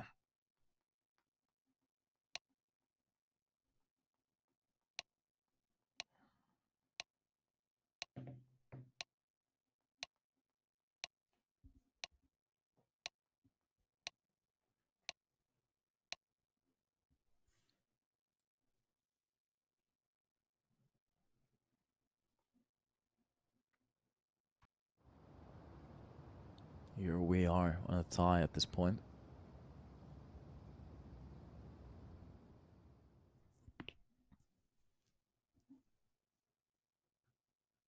The pistol, very important still, even though both of the teams have the exact same amount of rounds here. PGE Turow needs it a lot more though.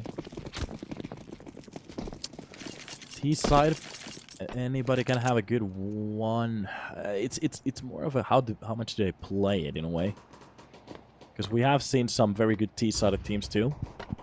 Zuma starts off with the first kill on the Aziz. Katsuya gets straight on the Zuma. Outside being spotted. Tom still has the main control. Katsuya gets the second kill on the Sen. That's actually a good way to start off the pistol round here. So retake will need to step up with a man deficit. And Rock from Heaven Kerr just still waiting from outside. Throwing that flash, gets that first timing. Oh, the player drops behind him. Marco still gets the drop on the Croc. And from Heaven Kerr will be the only one to just leave this. He has the kits, no armor. Now one tap to the face, Katsuya gets the drop on the Kerr.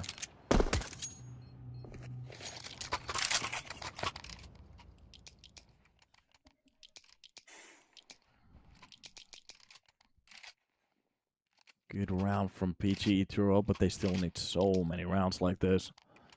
It's not even close to being over.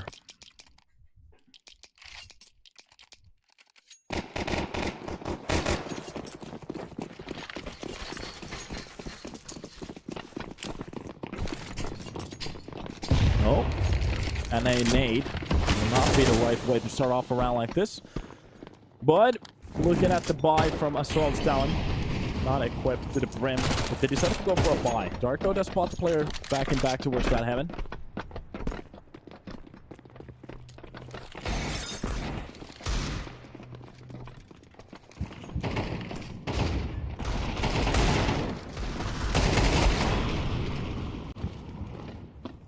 Sam will be the one to get a couple of shots here.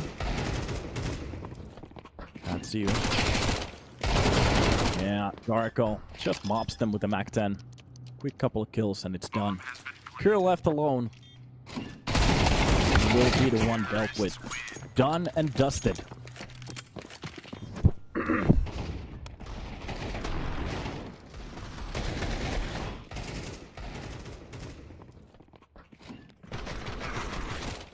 Good shots.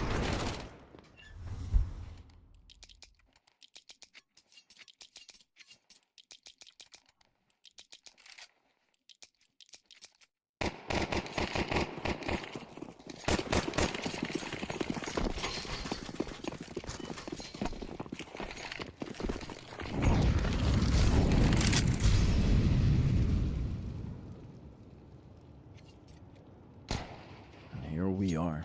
Tom holding down the line with that AK. Passive round from the side of PGE Turow to make sure neither of these weapons are gonna get neither of these pistols are gonna get a free frag. Marco's just probing with that Mac. Well, seems to be a bit of a problem with the microphone. Sorry for that. Only to buy that new cord. Quick kill coming in from Ant. Okay, with a USB against Mac 10. Seems to be working. And rest of the push starting to come out right now from the... That's a nice kill. Croc does come out with a shot of his own. Ant actually somehow dies, maybe drops to his death. But double kill to keep it stable from the side of Aziz.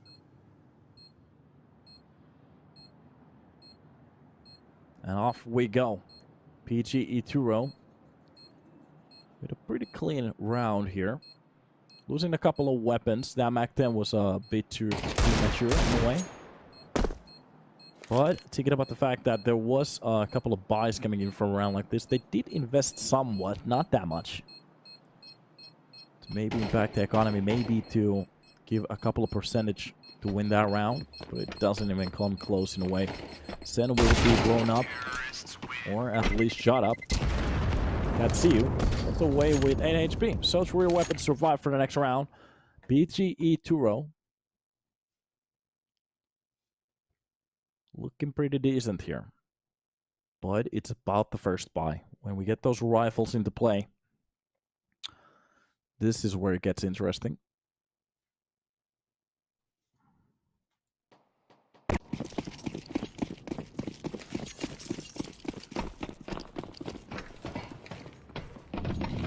This is where they have an opportunity to start to shut it. Everything else, just a test. It really looks like FF0 really didn't understand what I said before. It's like, do you guys understand what I'm saying? Do you understand English? What's happening in the chat today? Okay. Through the smoke they go. On that line of smoke just following the body. Very cool. Darko. They get an free access towards the tunnel here. Hey, Magic Turtle. Hello, hello. Be careful of the caps locks. Nightbot is very sensitive. Sorry for that. Hey, buddy. Going into the stream. Nice mollies with the smoke. Recover it up. And this is just a minute played off the clock without really that much contact coming into play. None of the players really see anybody. Good job, FSera. Lower caps. Lower caps. And they seem to be amounting for a push here. A side seems to be the target. They might pop up back from the vents. They're really making sure that nobody's actually holding from the lower so they can't fake the lower push. This, oh, what a double kill coming in. How is this possible? But Suma gets only one top with the second trade. What is this entry? What kind of a mistake is that from Astralis? They just walk inside of the door. Both of the players lose their life in about a second. What am I seeing at the moment? 10 on the board for PGE Turow.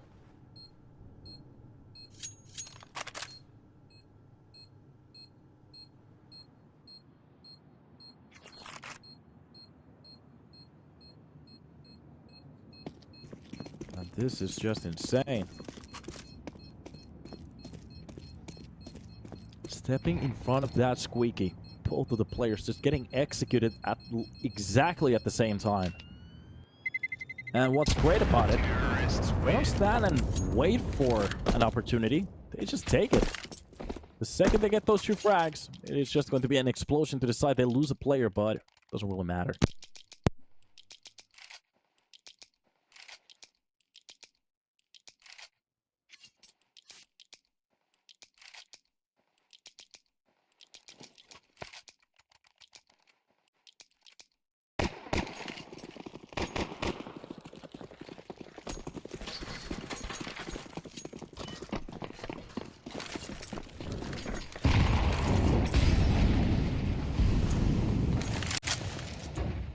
Hello, hello. Does it work? Oh, we're back. Okay. Some kind of a problem. I'm not entirely sure. Hopefully, the whole cast wasn't like that. Early kill here for Sen. All good now. Can't hear. Okay, I'm not entirely sure then what happened because I literally did nothing to fix it. So, that's a new one. That's Counter-Strike for you. Technical problems.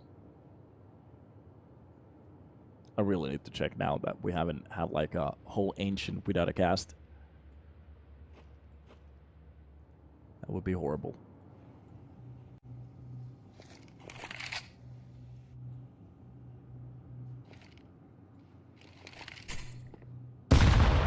Yeah, we had Poison Gauge ancient. Okay, we're good. Yeah, sorry for the technicals, but computers.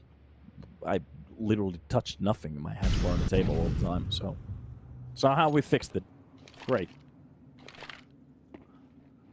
Alright. Utilities being dropped. Seems to be PGE Turow being ready. Wait a minute. Assis just running around with a knife on the lower side. Don't do that. Okay, Sen. Let's get the trade on to Tom. Meanwhile, Jarko left as a sole player. Maybe if he could hunt one more weapon. Issue is he doesn't have the bomb. No access to this round anymore. Astralis talent with their defense doing a very good job of winning this round. Bit unfortunate in a way. It's worked very good for them. Not really feeling the urge to risk that astral weapon. CT not really opting to go for that fight.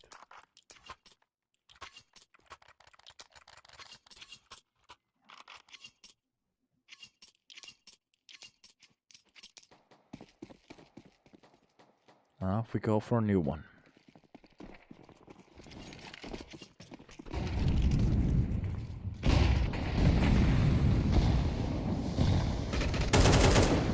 Close to the smoke.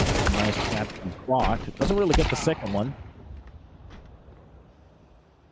And if we want to grab that shot with the op, this is the second one. Marcos with a very nice lurk. That's going to be K10 with the second one, but outside Kurt is in very deep shit at the moment, especially with Marco's second kill.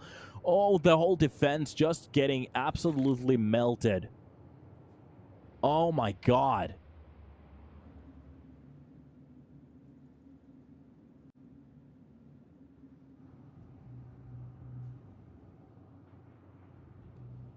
How do you lose those shots? How quickly that turns away.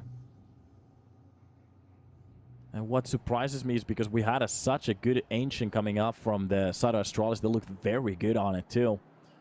It was on the overtime that PGE Turow won it. Oh, we could actually see a double kill. I don't want to. I don't want to. Please, somebody detach my eyes because I don't want to see anything like that again. Oh my. Oh no. That's a very good opportunity to make a meme. Please detach my eyes because I have seen enough.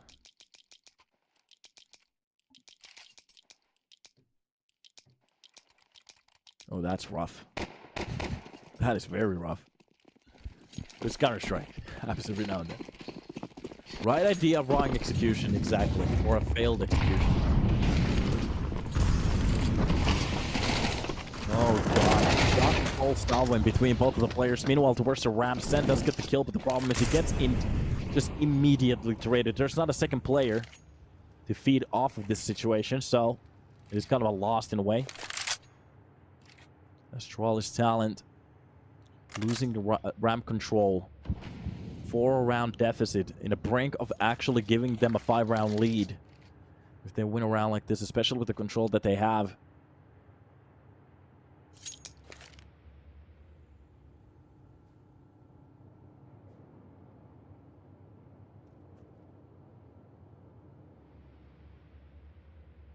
Behind the silo, Suma, seeking for redemption from the last round. This time around, he really wants to hit that silo. Util in front of the door, that's going to be a burned opportunity. But, okay, Marcos comes out with the first entry. Meanwhile, Kurtas gets the trade, but look, there's a bit of a problem. He's jumping underneath him. Grok comes out as a survivor out of that chaos. For the lower side, the push coming in. Utility on top. Doesn't really do damage, but they get the important kills. It's going to be Croc still alive from the other side of that door. The push coming in. Oh, a 1 versus 1. Spotting him in the player. Doing a little bit of damage. Doing a couple of shots here. Not that much health points to be left. Doesn't get the kill on the push, but he can go for the defuse. Sorry for the plant. And Croc, with 8 HP, he has to pull out something insane here. Katsuyu getting close and hugging close to the wall, getting actually spotted down. He stands up. He knows exactly where the push is coming from. Who's the quick one? Croc, so quick on that pull. Hits the headshot, gets the triple, and PGE Turow, the best opportunity to get into that. Croc, this man is insane. That was a very nice kill, I have to say. Maybe a little bit of a snooze fest coming in from the opponent, just standing there on the open after being spotted. Just a little bit of a questionable play, but Croc, oh, does he make it happen?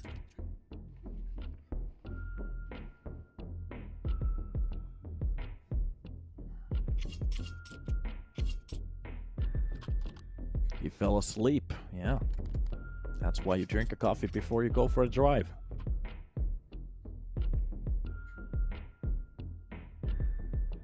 You don't want a nappy in front of the happy.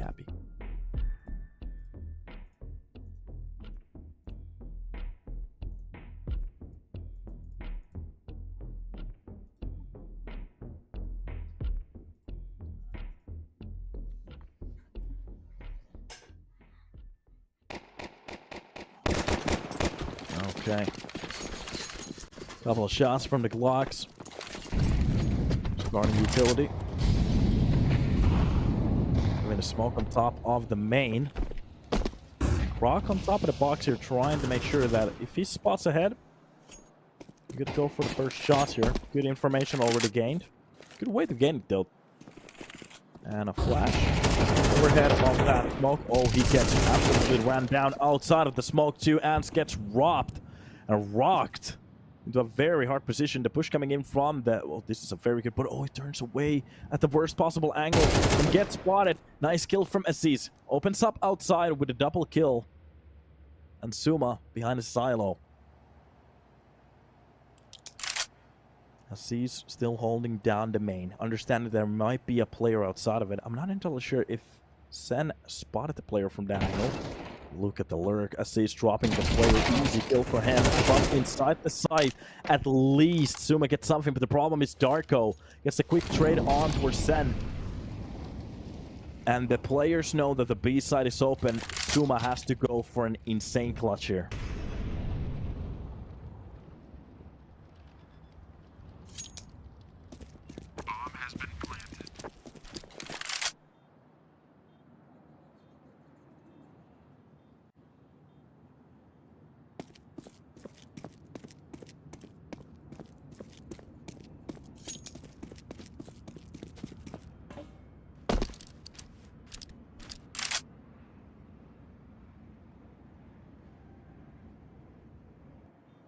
Here we go.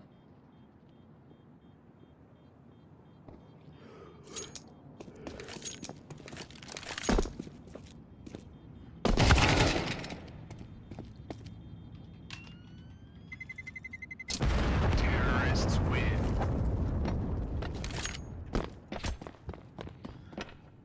All right.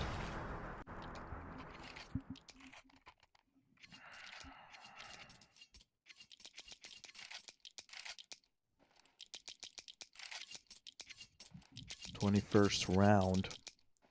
Map point already being gained for PGE Turow.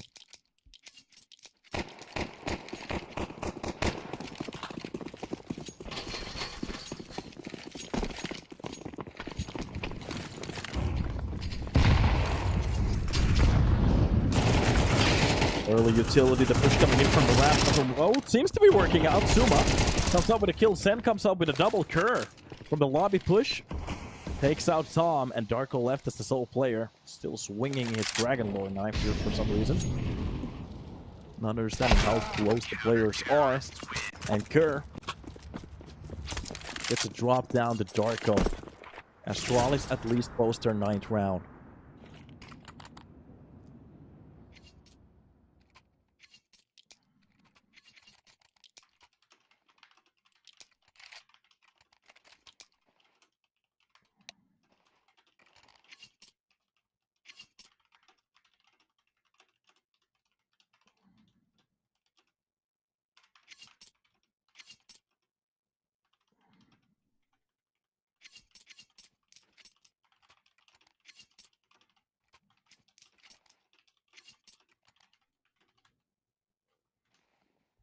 All right. Yeah, I'm just gonna let people understand because there seems to be a lot of confusion here. Both of the teams that we're watching at the moment, they're tier 3 teams. They're playing exactly how they're supposed to play. They barely have even a full playbook. I'm not entirely sure what's surprising anybody here so much, especially with both teams rocking standings at the moment. So there's not a so-called level or a system for them. They're just playing with some very fresh players too. All right, drop from the silo behind it. Suma tries to hold down the lines. We'll see. 3 rounds needs to be gained for the side of Astralis talent. They still can afford the full rifles even after losing a couple of players here and there.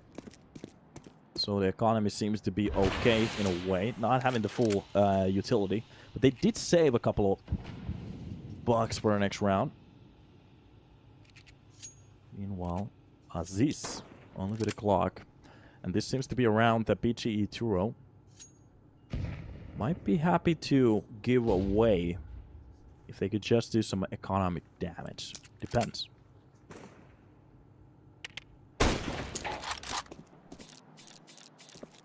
None of the spots really mounted.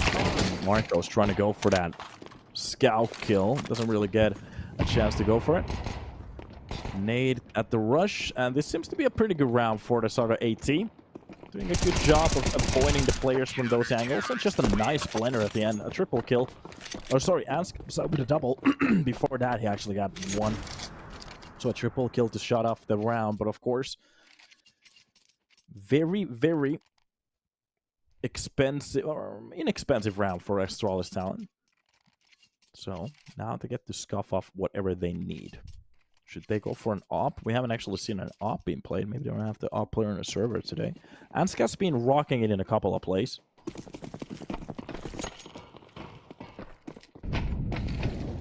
Up we go.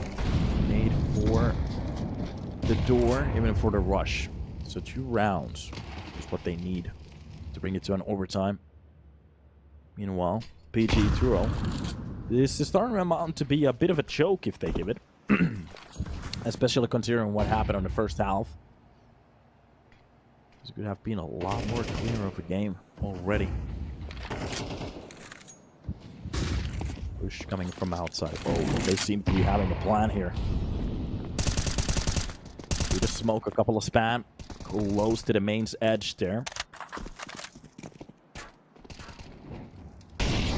Molotov for the secret. So they actually have to focus on being here behind us. Oh, the swing coming out. They spot up the first player. The both side of the site, they're doing such a lot of damage. That Molotov falls behind the box. Forces the player out. The frags are coming in. As this gets 1, that's going to be Darko. From secret, push coming in. Of course, Marco reads it like a book. Doesn't spot out any of the other players. Maybe saw the body there fall out just a little bit weird. Darko pushing on towards the heaven. depending on what kind of a play the CT wants to go, but such in a bad position with the main push coming in at the same time. Oh, the swing around, and this seems to be done. PGE Turow, they win their first map after an overtime, coming into the Astralis Talents map pick and just winning it on a regulation. Of course, considering the fact that both of the teams having standings makes them just a bit weaker in a way. But I have to say, all in all, it was an entertaining map. Or, sorry, a match. A best of 3. We didn't actually get the full 3 maps in a way, but it doesn't matter. It was entertaining. There was a couple of mistakes here and there that they might have fixed. We had some timing issues, some very risky plays, especially on Ancient. Here on Nuke, we had just a couple of frags that didn't really make any sense. Players really holding angles that they didn't really need to, or not stepping into those fights when they had to. But it is what it is. Congratulations for PGE Turow for continuing the line on the lower bracket. Astralis Talent, unfortunately, will be eliminated, and that will be the story for them on Division 2. But PGE Turow, they still have a chance against Unity, and after that, the winner, well, they continue to the playoffs. The loser will be dropped. We're going to take a little bit of a little bit of a break, and hop back in when we're ready. Welcome to the stream. Hopefully you guys are having a banger time. Don't leave, because we still have another best of 3. We'll see you in a second. ECF.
What's up, guys, and welcome back to the stream. Hopefully you're having a good time, as we're going to be hopping into the second best of three of today, which will be ECF versus K10. It was kind of awesome to see Astralis talent go against PGE Turow and for it to get, in a way, a little bit close on the first map, but it just didn't pan out. So, hopping into the second best of three, and of course, congratulations for PGE Turow one more time. Hopping into the second best of three, you can see ECF's lineup, which is currently Burr9, South of Sky, Kenzior, Paul Bandana, and Amster. We have seen some very good plays for Paul Bandana, South of Sky, and Burr9. I have to say, especially South of Sky might be one of those players that you want to focus a little bit more on. And I was actually waiting for K10's lineup to pop up in front of the screen, but we're about to see it right now. Here it is. Sly, Shine, 360, Rest, and Sense. For some reason, Rest wants to have the same name, or very close to the same name that Rez from well, he's still playing for NEP, so yeah, it is what it is. Some of the players that you want to focus on, 360, some of the names that I kept remembering getting those individual players. There were some other players from K10, but right now, off the bat, I can't really remember how they played. And off the bat, we're going to get a Dust 2. Ancient seems to be a very favorite map here on Tier 3, especially on the pool. But Inferno has decided, okay, a 3-map series that might look very interesting at the moment. I like this. Dust 2 to start off. Ancient, kind of a meh map for me. But Inferno, a potential 3-map series that could actually look pretty good. I'm up for it. So, this is going to be good. And to see it Dust 2 for the second time. Already casted it once at the start of the season. I really want to see what they actually have here for this dusty old map. So welcome to the stream. Hopefully you guys are having a good time. And as we're going to be hopping into the new map added to the pool, this might be cool. Let's see.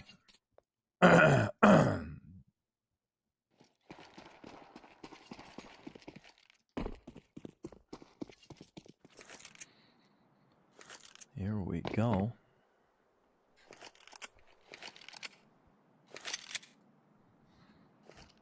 Push towards the B side seems to be the way. Glocks ready in.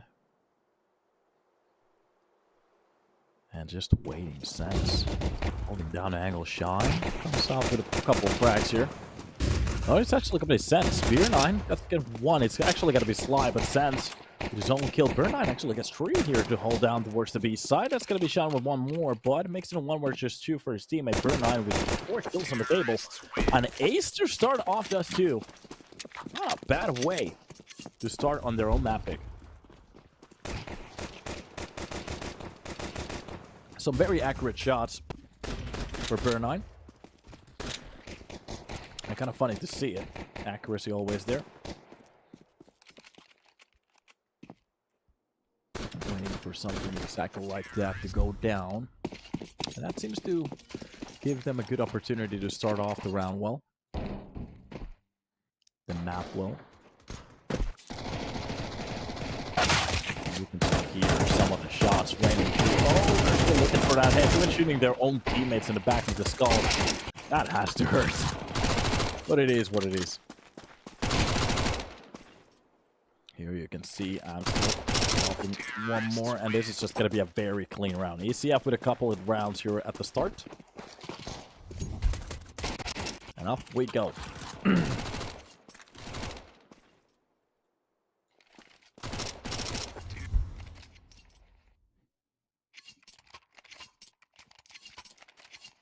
Holding for hope here.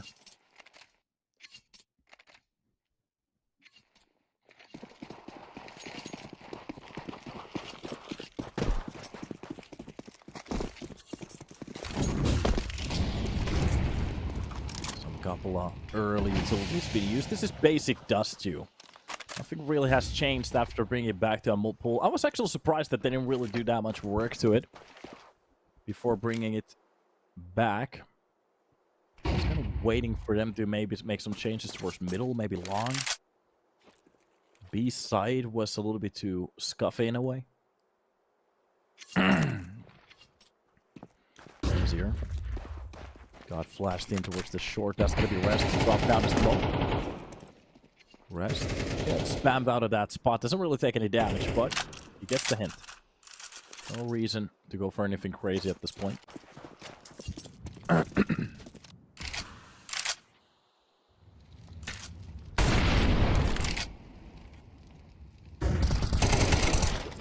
Holding down. Great job from Red. Give it a second one. That's going to be Bolt Bandana to drop down the player slide. Let's get the drop onto Bolt Bandana. And this deep side is starting to look pretty good. They need to slide from the line. Well controlled that AK spray. Just to see it. Even the second Molotov to give them just the extra time to go for a retake. But no. Already 360 pushed down to Molly. Salto Sky left in a little bit of an off spot here. Gets dropped down by him. Does a little bit damage, but it's not even close to being enough. That flash should be it. Push coming off at the perfect time. Oh, Amster misses the important shots, and Salto Sky behind the box. Ready to go for the swing when the play is coming close. And will get spotted from the other side of it, and it's done. On top of the bomb. Can't really hold it down much longer. And off we go. Another round on the board. Counter-terrorists win.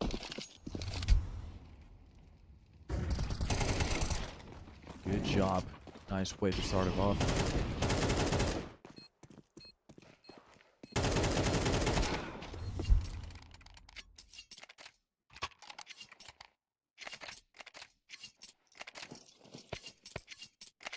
Here we go.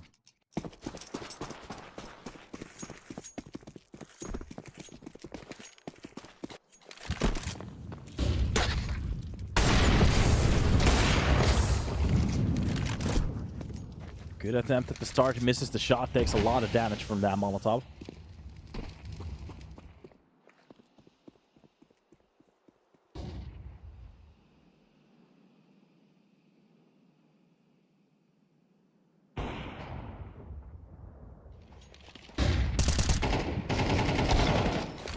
And a couple of shots coming in. Bernard comes up with a kill. Catches the player from the TP spawn. Oh, gets caught off by that FAMAS. Maybe getting a little bit too aggressive here at the end. Those couple of kills could have been very good. Swing most of the control, getting that 5-3 lead. But it doesn't matter. B-side fully lost. And still be pushing down. I'm not. Amster seems to be a little bit off entirely on his play today. That is the second time he's faltered a very easy shot. There's only 3 rounds being played so far. Full bandana, long distance, sharp shot to Sly. I don't really consider any of the players needing to go for insane shots every time, but those were some very easy shots for him to get. Focused on something entirely else. Gets absolutely domed there on the B side. Sands gets away with his life. Same happens for Rest. That's going to be an extra weapon for his teammate. Sorry. To grab when he gets close to the T-spawn.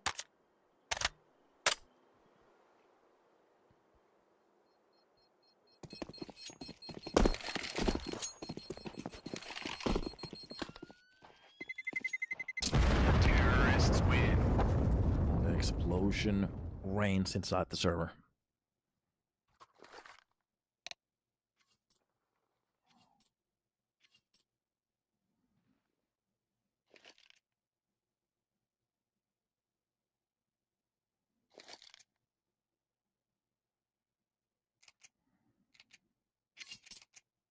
A couple of seconds to think about it.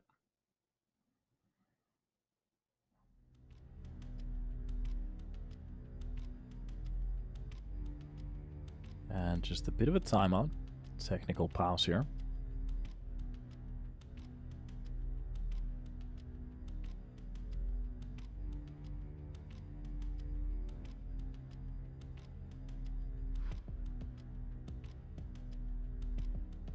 What's the play?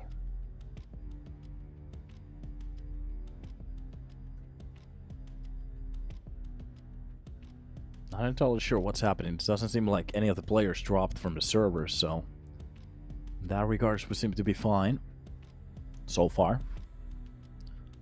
I've been shown to be wrong before. Oh,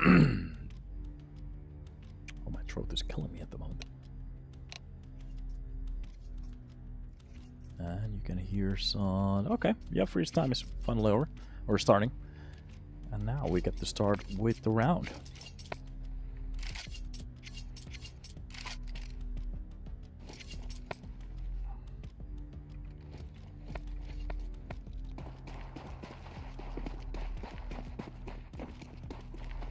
And off we go. So, a little bit of a cheaper buy from the side of K10 after losing those rounds. So they still want to fight for it. It's going to be that M4 and the AK, and the first one in line, but the B side is just fully open, not even a question.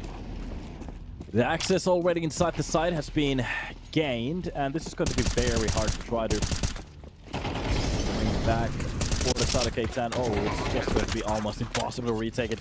This could be a very good idea for them to just try to save those weapons for our next one. Maybe pistols could go for exit kills. Not a bad way to maybe grab an extra AK if they get lucky.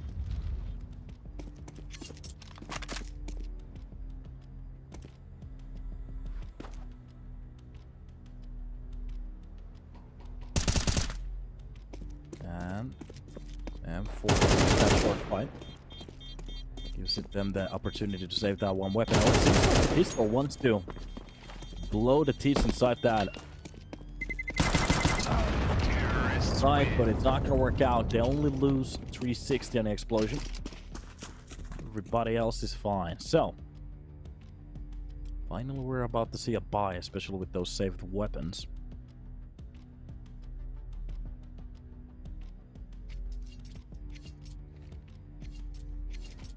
This is what I want to see.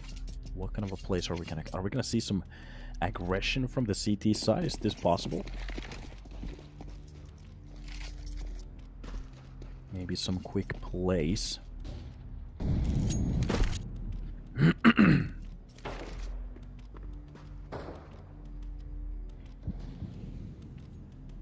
Very close angle.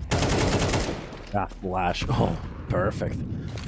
An exact copy from the earlier model, how they used to play Dust. Pop flash from mid, go for the entry. Easy kill. Wait to open up. There's a lot of open spots for the T's to actually grab some kills in now. Shine. Let's get one of the kills, but Sly gets dropped for a trade. Sands will come out with a kill. Victorious against Salto Sky. A bad frag to find. Can actually start to save the ones down confidence just a bit. And this is a good hold at the moment. 360 just has to hit a shot here. Just hit the first one. The second one is a little bit sloppy. His teammate doesn't actually help him from the side. Shine. You should have been on that kill. Goes for the defuse. Oh my god. Almost slops the second one as well. There was a little bit of an off timing there. Maybe the idea was to try to lurk until the round is over, but Amster had a couple of hard situations at the moment, playing a very passive game. Both of the players might actually think that he's inside the short now. Sense seems to have some kind of an idea that there might be a player behind it. Nice catch from Amster, but it's just not enough. Triple kill for Shine at the end. He does bring it to a victory round for his team. That wasn't that far away from it costing everything for them. They literally survived with only a player on this round.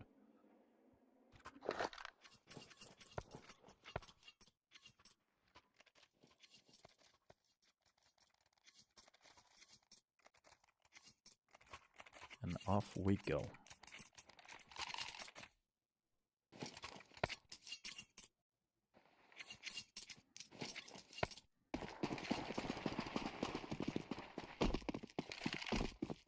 Looking for some more action. Took a hit. Nice quick catch behind the smoke. Fly. Wants to fight against Genzier so quickly. Doesn't really have a time to reply to that. Meanwhile, it's going to be the active op from Middle Shine. Wants to drop a player before they get too close to any of the sites here.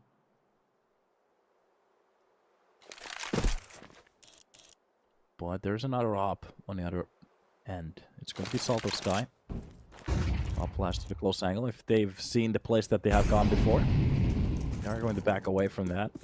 Understand that might be just a close angle push coming in again. And that's where some of those plays from the earlier rounds start to seep in. Might start to affect some of the other rounds. It's going to be a nice job from Saltosek to drop down Shine. One of the oppers already being taken care of.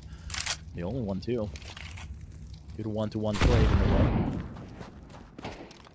Now the only thing he has to do is just continue this trend.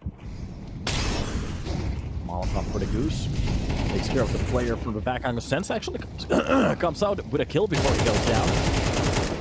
Fly from that cross comes with a triple. Everybody goes down from the catabolic. A quad kill to shut off the round.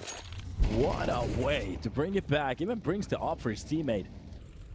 Look at this. The first one, a bit sloppy. The second one clean. The third one just a readjustment.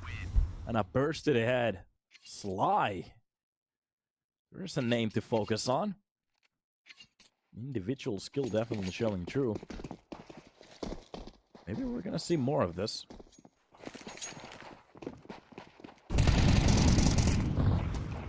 Top mid push. Oh, they're changing the tempo. This is something that I like to see. Shine. Allowed for his second kill. Burnine will be going down. Does the PGE 50 find a kill? Of course it does, but gets traded immediately after that. ECF. Not even close to winning a round there, or even getting the bomb down, so we still can go for a buy, no problem.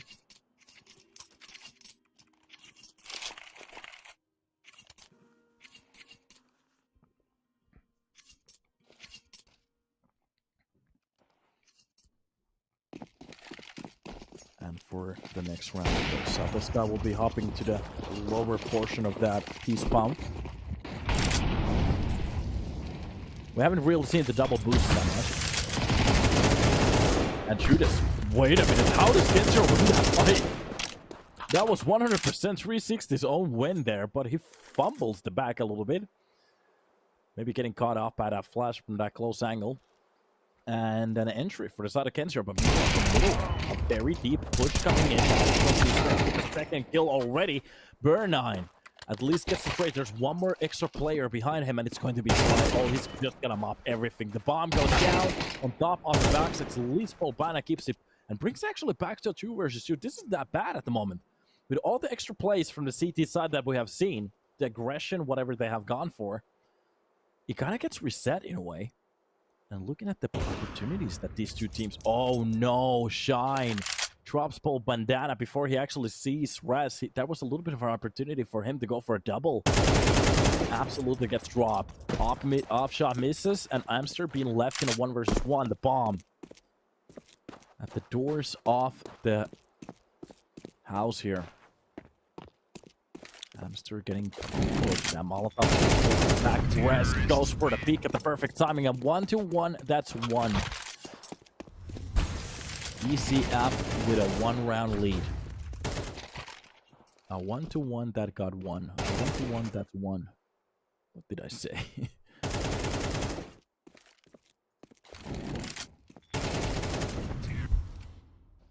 Nice round for him.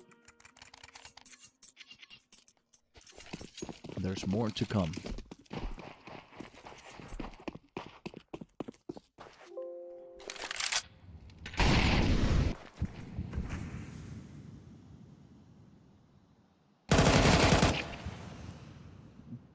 Nice entry for Kenzier to drop down Rest.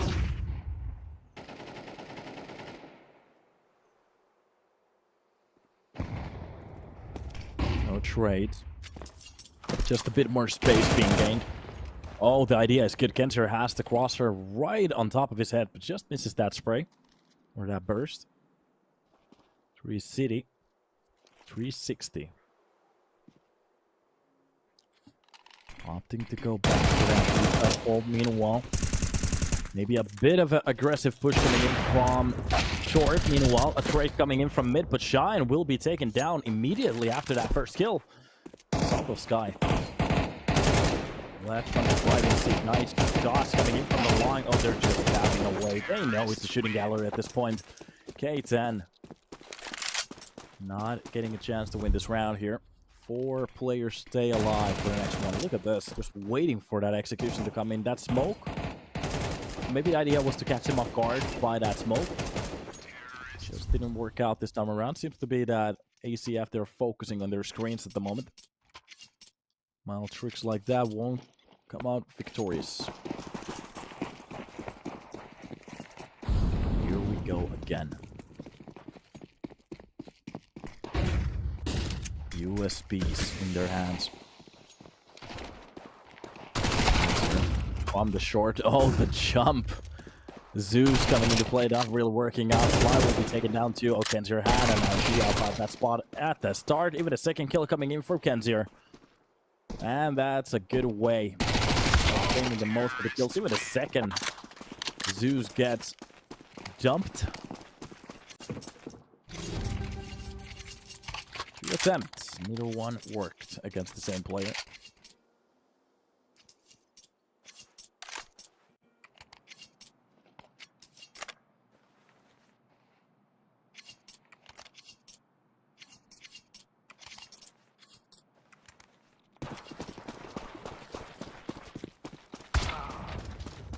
Oh, wait a minute. Did he get that kill from the cross? Was that an attempt to go for a crack? Didn't really see the weapon there. We're focusing on the wrong player. Shine. Alright, Kenzier opens up the B side. Shine burns down with the Molotov. Or gets the kill with the Molotov, but that is a B side execution. An open side. Nobody holding it at this point, but a nice kill from Sense. Wait a minute, Amster. He's been having a little bit of a rough time with the rifles here. Push from middle, slide, dodges the bullets like in Matrix.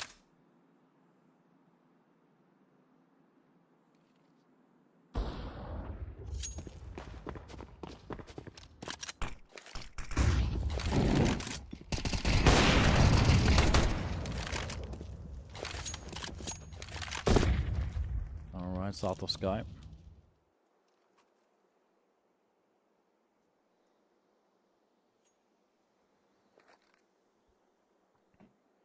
And here we go.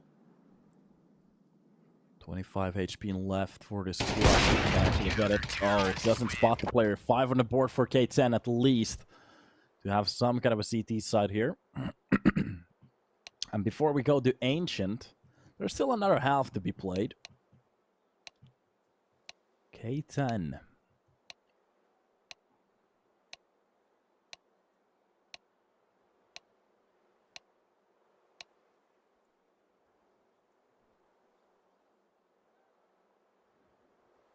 Not a bad round at all. But many more needed to win. If they have a good T side here, those are still open. It's definitely not over yet. But they need to start it off with a bang. Not necessarily needing the pistol round, but it would be good for them to win it, of course. Just because they lose it doesn't mean that it's over.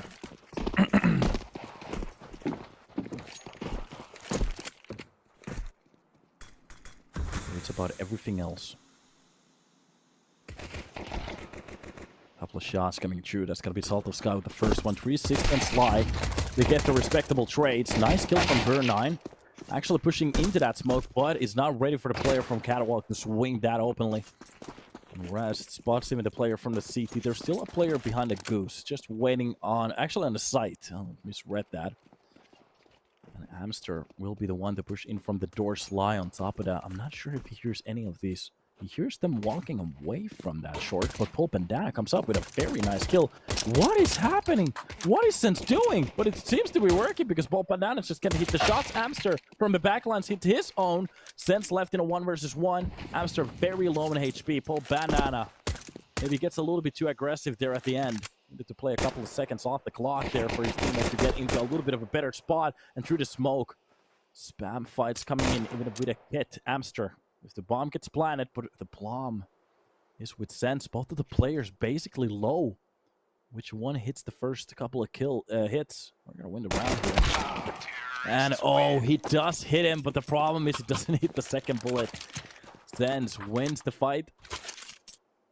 K10, they gain a round.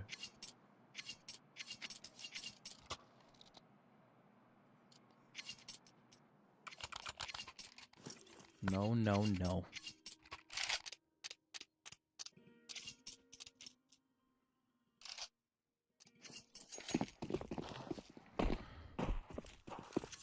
More to be seen.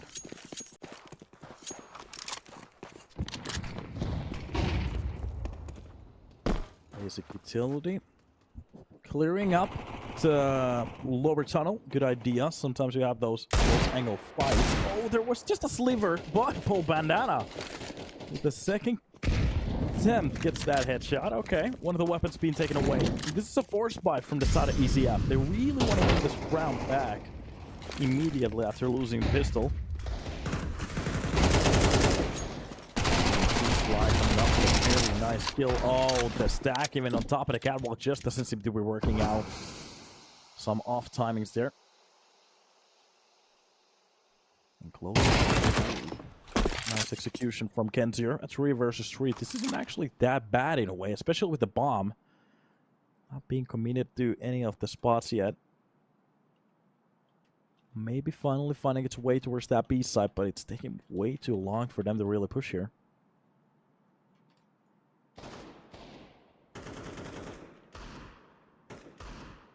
Sly gets that kill. Going in play. Jumping shot coming in from 360. Alright, we're seeing the new tag in use. There's a possibility for him to make this a 1 versus 1. And K10, he has 63 HP. Sly from long, he needs to get on top of that site. And to be honest, this is... My god. Alright. Just the sheer confidence on that pick from the side of Sly.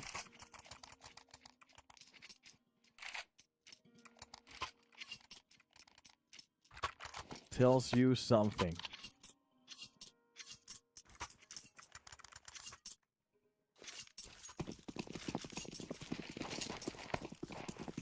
Oh my god. Okay.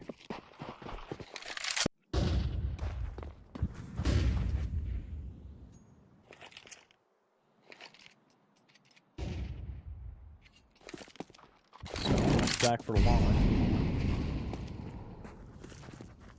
At least there's something still working.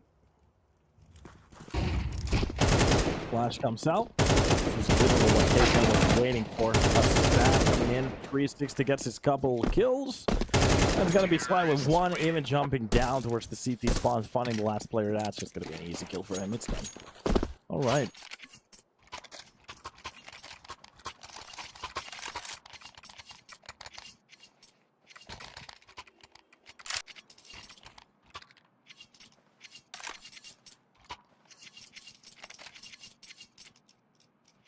Here we go.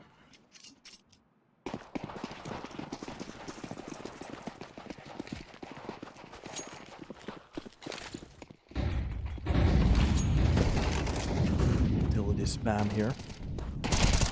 Sans will be getting the Opal Bandana with a very nice hold. Drops both of the players trying to extend towards that long. South of Sky from short. It's that quick kill on the Sly. I haven't really seen that many mind games from the side of K10. It's just very direct shots and attempts coming in again and again and again here in Dust. On the line. Oh, they do open up the first player very close to that angle, but it's a double op setup at the moment. This is getting very expensive. If they lose one of those ops, that's already a little bit of a question mark here. Through the smoke they go. South of Sky has the angle. Is he gonna hit the shot? That's the question. Quick peek. Very nice way to open it up. Rest. With a possibility to get into that side and actually get that bomb down. If you read this correctly, the player has already pushed in from long. Might be in short, and that's exactly what he's reading at the moment. And Paul Bandana, that's the only way he can actually play it. The problem is if he goes for the risk to try to extend that Molotov, he might be... Oh no, the timing! Rest! Jumps on top of the catwalk there. Sorry, on top of the ledge. And forgets about the CT push entirely. So focused on the players popping in from short. Maybe gives them just a little bit too much space to go for that fight. Counter-terrorists win. And here we are. in a way, very expensive round. They do get the hold of both of those ops, which is important. Buying around them, it's not going to be the problem. The problem is, this melts the whole bank. Nothing left if they lose around here. And it is a tie. But it's a very long way from being won. Quick climb on top of the Xbox here in the middle. Already with the majority of the control, especially with that push from mid to short. They could go for a majority of the fights here. Made on top of it. Smoked. What a kill coming in from Kenzier. Spotting the player inside that smoke, going for the track. Not that bad. More to be had. And this new Dust 2 could actually work very differently with some of these smokes. We did see it on the beta. A lot of teams, or sorry, a lot of players were kind of enjoying the fact that you can clear out the smokes with just that simple nade. So, for example, if you, at the last seconds, you want to go for execution, or even on the CT side to see what's behind those smokes. Molotov for the stairs. Burn 9. Oh, how he catches Sly on that swing. Very clean kill. Molotov 4. The catwalk there. Finally, they kind of have to go for a decision. Every single player either burning or just Rest. Rest will be the only one to get a kill. The knife's coming out. Burn 9 holds it down with a quad kill. Looking very good here on short. Oh, the utility spam is on point. I do kind of have to say that K10, they were kind of eating some of those utilities for free. Not really respecting those close angles.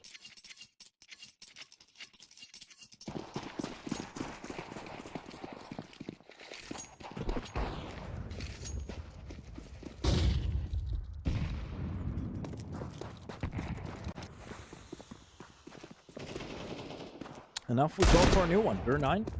Let's get the first kill early.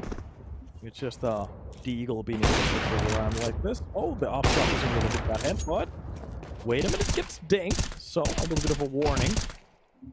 And Bana will be just stacking a couple of these trailers down. Goes for the tap on the last one. Brings back to those forest days.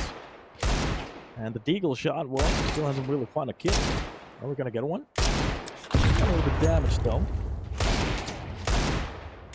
Already, Salto seems to be the only one to go down. They can bring that off back into the play so easily now.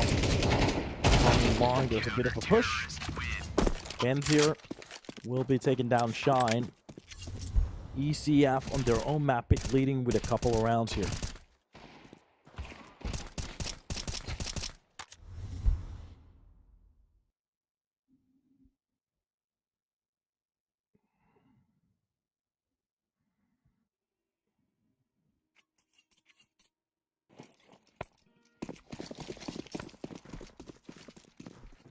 And off we go.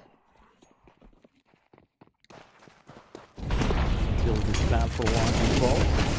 With a free smoke. Good frag coming in from Shine, but the problem is he gets traded immediately. Burn 9. Kill on his teammate before that off angle and the smoke hold from Paul Bandana. Oh, they know how to stack up at the moment. From middle. This doesn't really mean much, but Kenzier wiggles the shots. ECF on their 11. This might be a very quick round in a way. Can we actually see the scoreboard? I really want to see how long this took for us to be in a situation like this.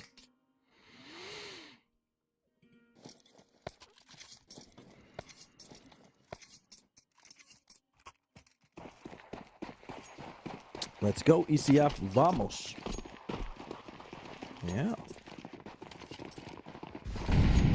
Side execution. Through the small they go. For Kenzier, this is just gonna be a shooting gallery. Even Sly shooting his own teammate. Oh, none of these attempts from K10 has worked out so far. None. Who would have thought that Dust 2 was gonna be so CT-sided in a way? This was kind of one of those maps where from CT side you didn't have to rush a couple of places as long as you had that B side locked in.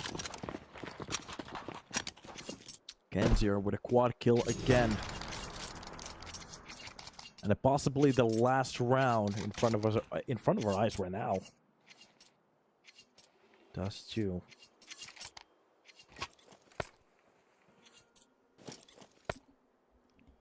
Kind of trying to figure out here what we have in line for Ancient, as it is a K10's own map pick. For PGE Turow, if I remember correctly, they do have some plays there.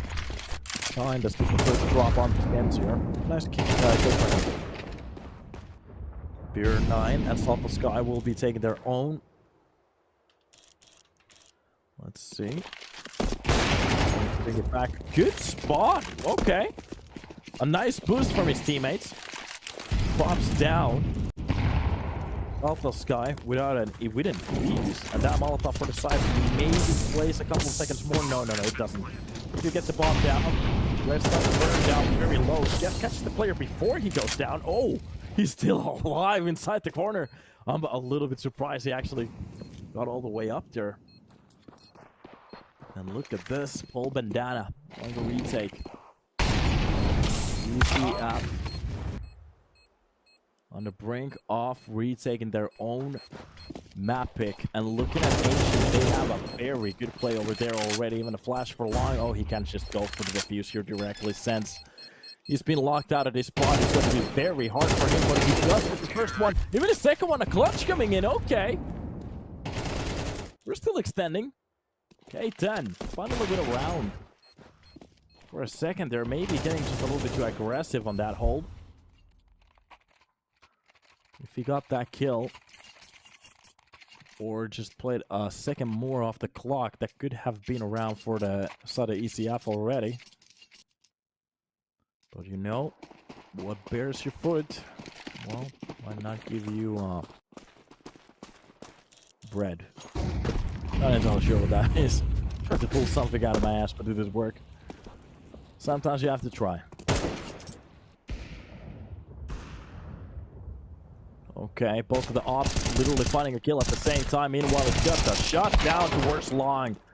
Okay, at least Sense and Reds, they do get the respectable kills with a beautiful flash. Rest, well, the timing of that turn was a little bit off, but it's okay. That's going to be Amster to push into short with that op. And a couple of taps coming in from K10 to take down Rest. That leaves Sense alone. And dealt with. It's done. We are hopping into Ancient. 13-9 in a way. The scoreboard doesn't really tell you the true story. The first half, there was kind of a play in between both of the teams, but here in the second half, it was very one-sided. PGE Turow, there's a reason they picked the map, because they look absolutely amazing in it. We're going to take a little bit of a break, hop back into Ancient, and see what kind of a chance does PGE Turow have on Ancient, as they have a 50% win map rate over there, and it's one of their best maps in their so-called pool, which they have on HLTV. So let's take a break, hop back in when we're ready, and see you there.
Hey guys, and welcome back to the stream. We are hopping into Ancient, and yeah, ECF to get started on the CT side. K10 after losing Dust 2 pretty heavily.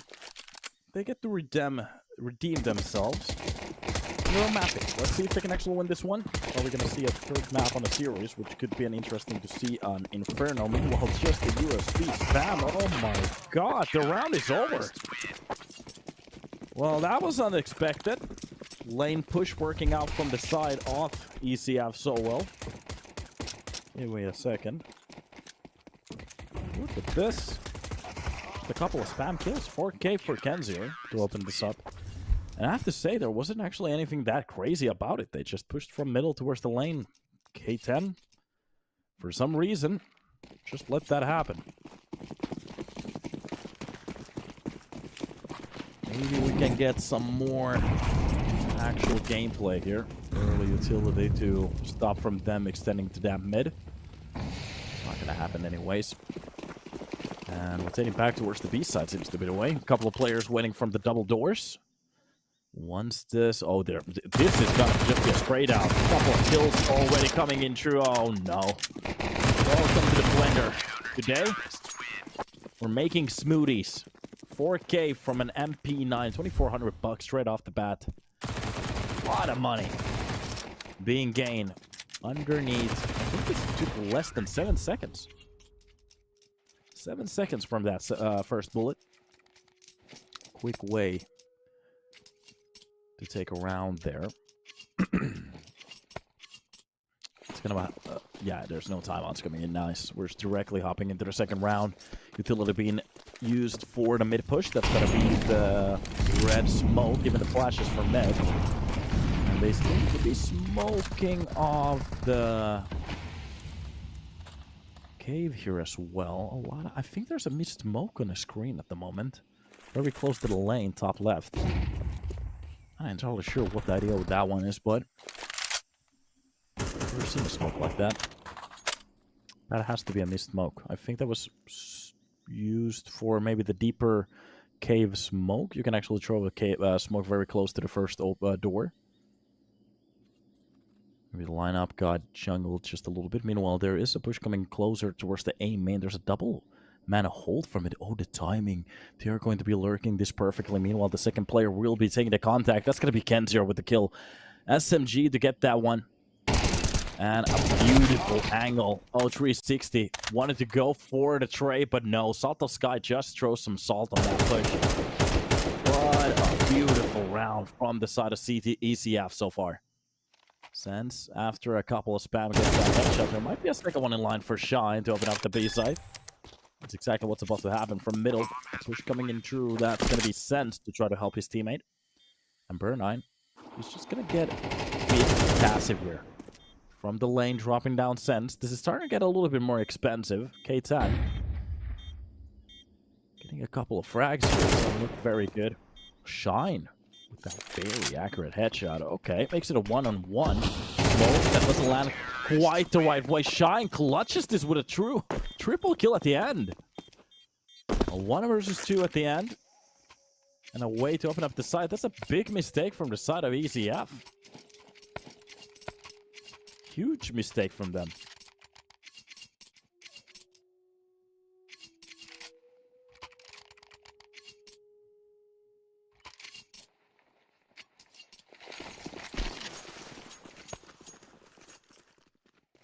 Huge mistake from the side of ECF. On control for a round like that so far. Just give it back like that. Shouldn't work out.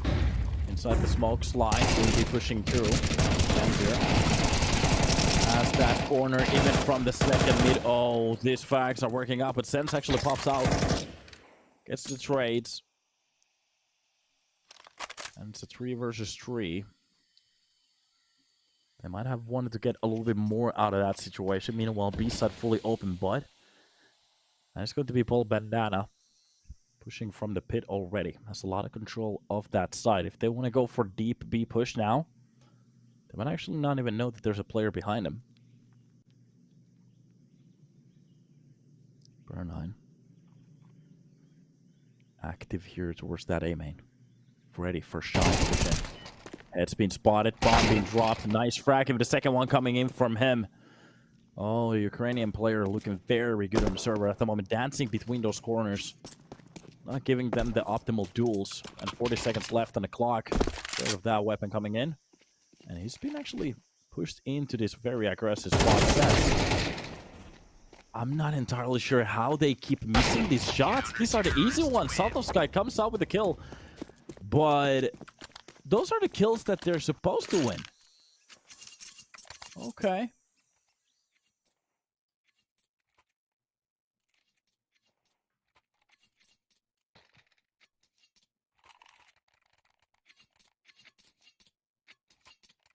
And off we go.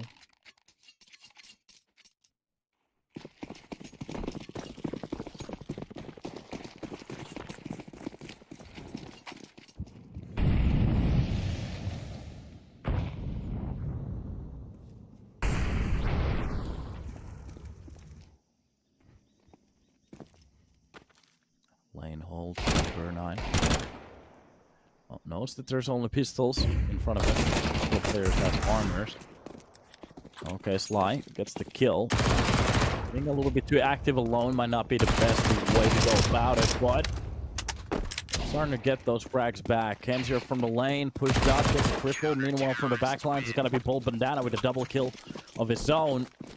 $1,200 for him.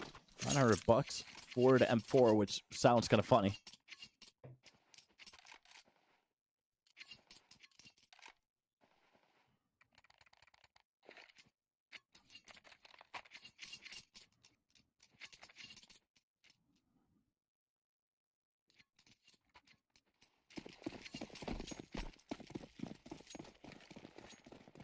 And off we go.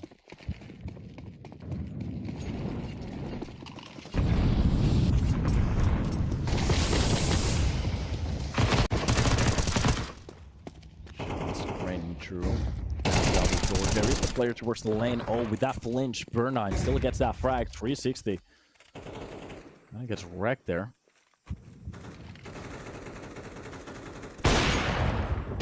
Nice catch from Saltovsky. Even spots the second player in line. That nade. Oh. Pokemon time. Gotta catch them all.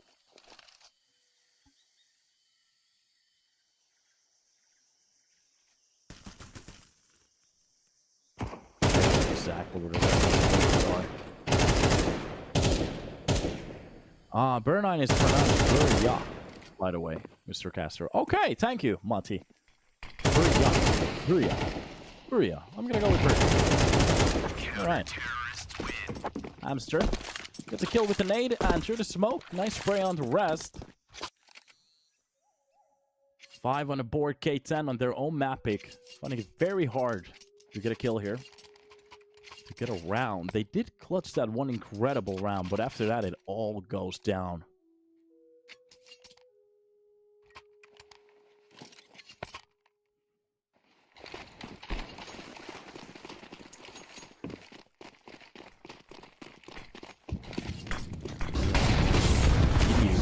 Where is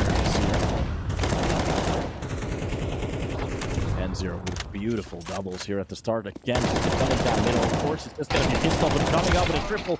Even extended to a 4-1. No, it's not going to work out. Bull Banana gets one in between. Hamster. Make sure that the only weapon that they lose is from Kenzier.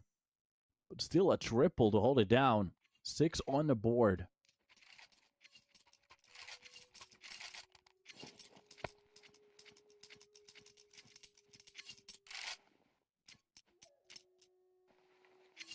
And off we go.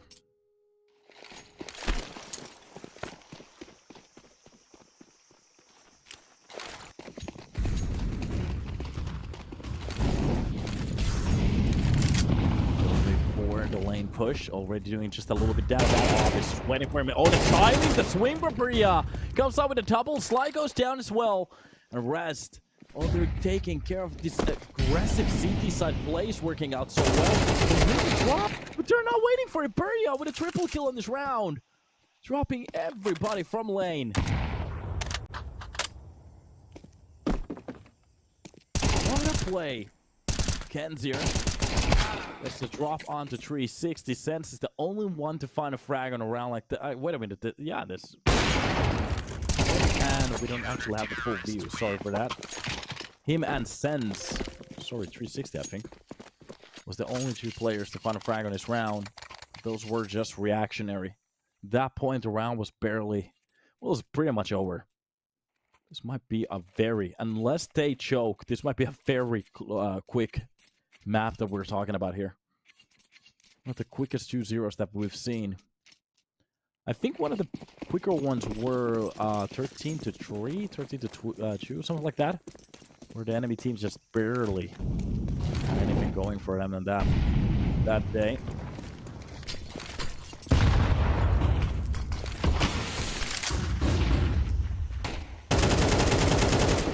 Nice catch from Hamster.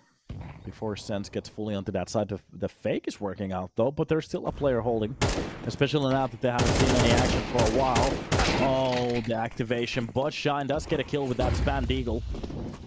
Down the floor. Down Molotov might have pushed out of that plant. That's exactly... Wait a minute. It does actually go through. Running Mac 10. Doesn't really find a kill, but it does a lot of damage. 3 versus 2. Both of the players very on point. Could have gone for a little bit more, but the problem is the damage. And finally starting to work out. Retakes from ECF. 8 on the board. K10. Just finding it very hard to find a round at this point. Right about now, they really need to step it up for the last rounds.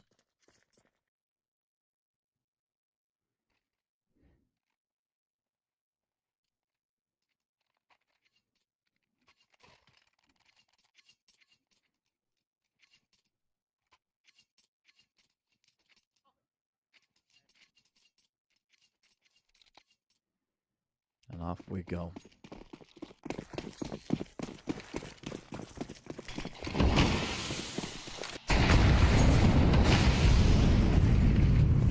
Top of the catwalk.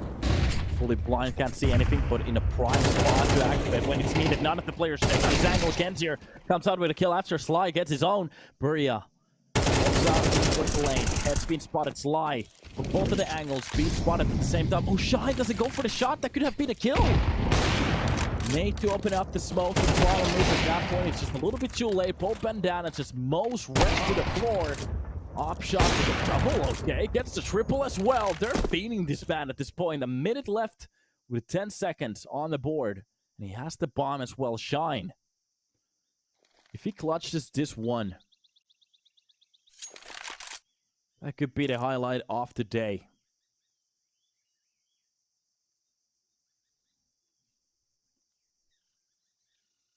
Pushing on towards the side.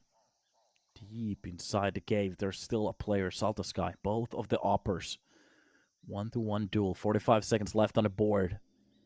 Shine is just making sure that every single corner is clear before he attempts to plant that bomb. But this is exactly what Salt of Sky is waiting for. Is he going to take a peek in towards the cave as well? Yes, he is. Make sure it's clean. Salt of Sky, here's the plant. Knows exactly what's about to go down. Shine backs up towards the short. I'm not entirely sure if Salt of... Yeah, he doesn't have the corner towards that. It's an open plant. And if... Oh, Salt of Sky made a step. That's the wrong play. At the moment, Shine might actually think that he's still wandering onto the side. And especially with the pool coming in from long. Oh, God! It is just going to be a retake from the side of Salt of Sky. After a beautiful triple from Shine to try to bring this back for his teammates.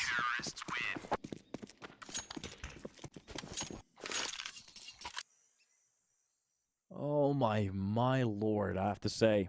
Salt of Sky with the nerves of steel. Of course, the amount of rounds that they have already is going to help with that clutch. It doesn't really have that much pressure to go through it. Meanwhile, everything is riding on Shine at that point to win that round.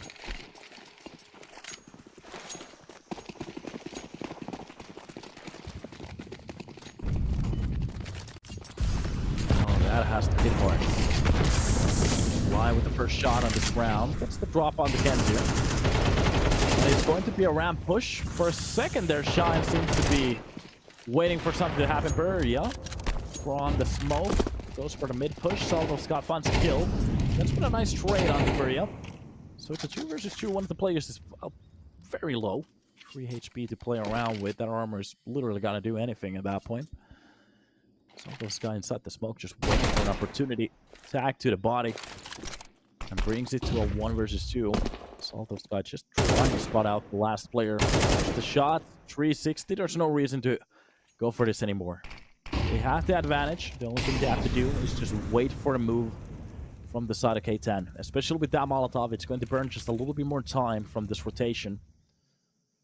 Depending on what 360 wants to go for. If he wants to push towards that A side, that is still possible. But Salvo at the off corner, but will be played directly. The bomb will be rotated towards that A side. And you can just see the reaction from Amster. If they win this round, there's still just a bit of hope. They get the both after this one. Sorry, the one after this one. Okay, he smokes it for Amster. A bot flash to the smoke to get into the side, but flashes himself just a little bit too much. And 360. That's that easy kill.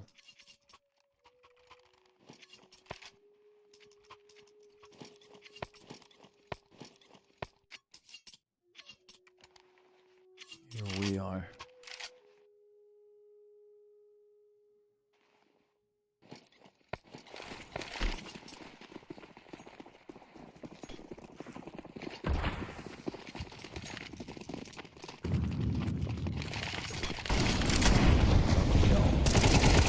Quick play towards the ramp again. Oh god. Even his own team is shooting him in the back of the head. One from the middle. Rez does get the kill on the Gens here, but Buria just turns around from that spam. The kill. 2 players survive for scrap that. 1. Shine. Barely holding on, waiting for Buria to go for the information. He does get the kill, but this is a swan song of a round. So many flashes, Shine is so low in HP. This time around, he doesn't have to opt to go for the double. The collateral from the... I think that was round 10. And every single player, he needs to go ballistic, but it's just not going to happen. 10 rounds on the board for ECF. K10 with 2. Nothing else than 2.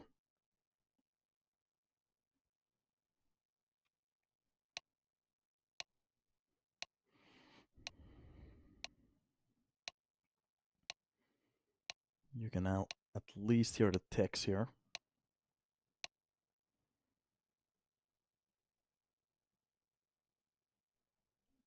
There has to be some kind of a talk before they hop into the pistol. They know how important it is. If they want any kind of a chance, they really need to win it. Has to be an insane fumble from the side of ECF to lose this one.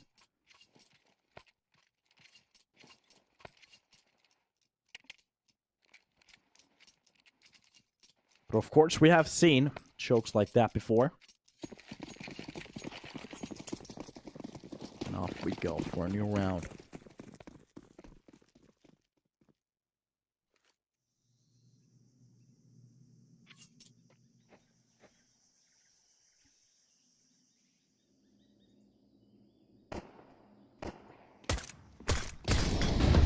Couple of USB shots here at the start. You hear the Glock already jumping into action.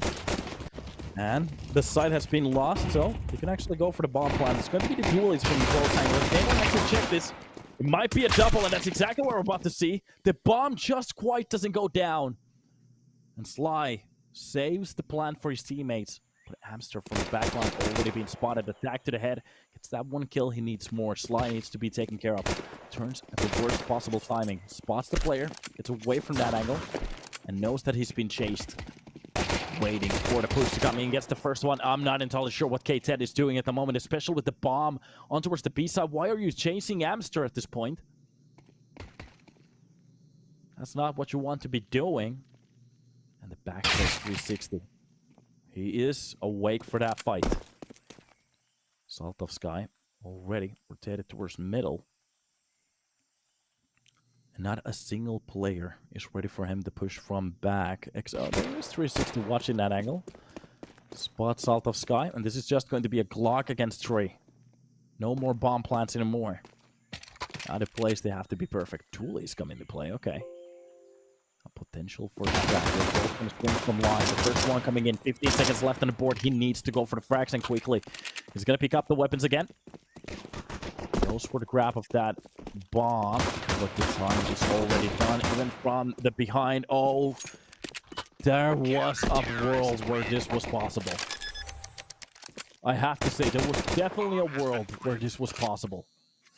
The bomb will be planted. He stayed alive as the sole player, so I don't think they're gonna... Yeah, after the time, they're not gonna get the bonus, especially staying alive without getting the bomb plant or dying. He's going to be left with $1,000. He does have the armors and the dualies. If they want to go for some kind of a buy here, they could, and that's exactly what they're gonna do. They're gonna scrape up a very questionable buy, but that's the best they can go for in a situation like this. And with that entry kill, okay, surprises K10 immediately because they thought they're not gonna go against anything crazy. Gentier actually finds the second kill as well, 360. From the lane gets the trade. Maybe a little bit too open there. Now, what are we about to see here?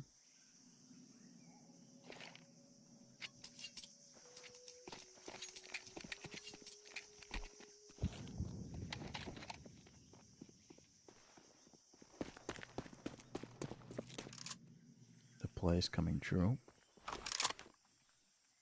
And ECF, they're taking this very slowly. No reason to overhype it or do any mistakes. Give them the chance to hang themselves with the rope that they have given. Just look at the stacks here. There is a double hold towards that A side, but just a place. They might actually even push in towards the B side from here. If they get that early contact, especially with the player dress getting very close to that corner, wins that first fight, doesn't win the second one, and that was needed. Alone in the site, especially with the players pushing in, 360 has no chance, especially with the players just extending. 30 seconds left on the clock, and K10. The only way to come back after that pistol, and they give the round after that immediately.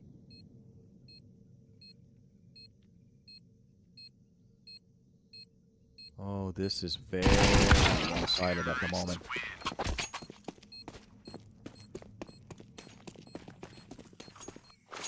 Very one-sided.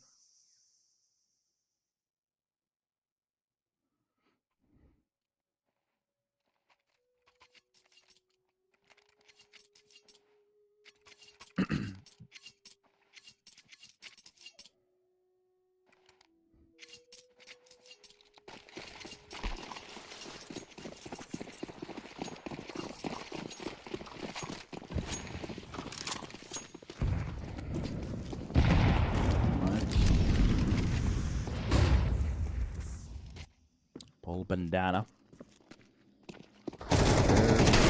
Situations again, just immediately getting that frag. This could be the map point already, the match point for them to get into the qualifiers. Shine, at least one, but the problem is Burya and Amster just opening up that side. Even if Shine spots in with the second kill, the problem is that Sly has been left in a 1 versus 3. He's actually very capable with this deagle. The problem is it's the chances, it's the space to go for these kills. Almost impossible. Pop flash immediately executed after the swing.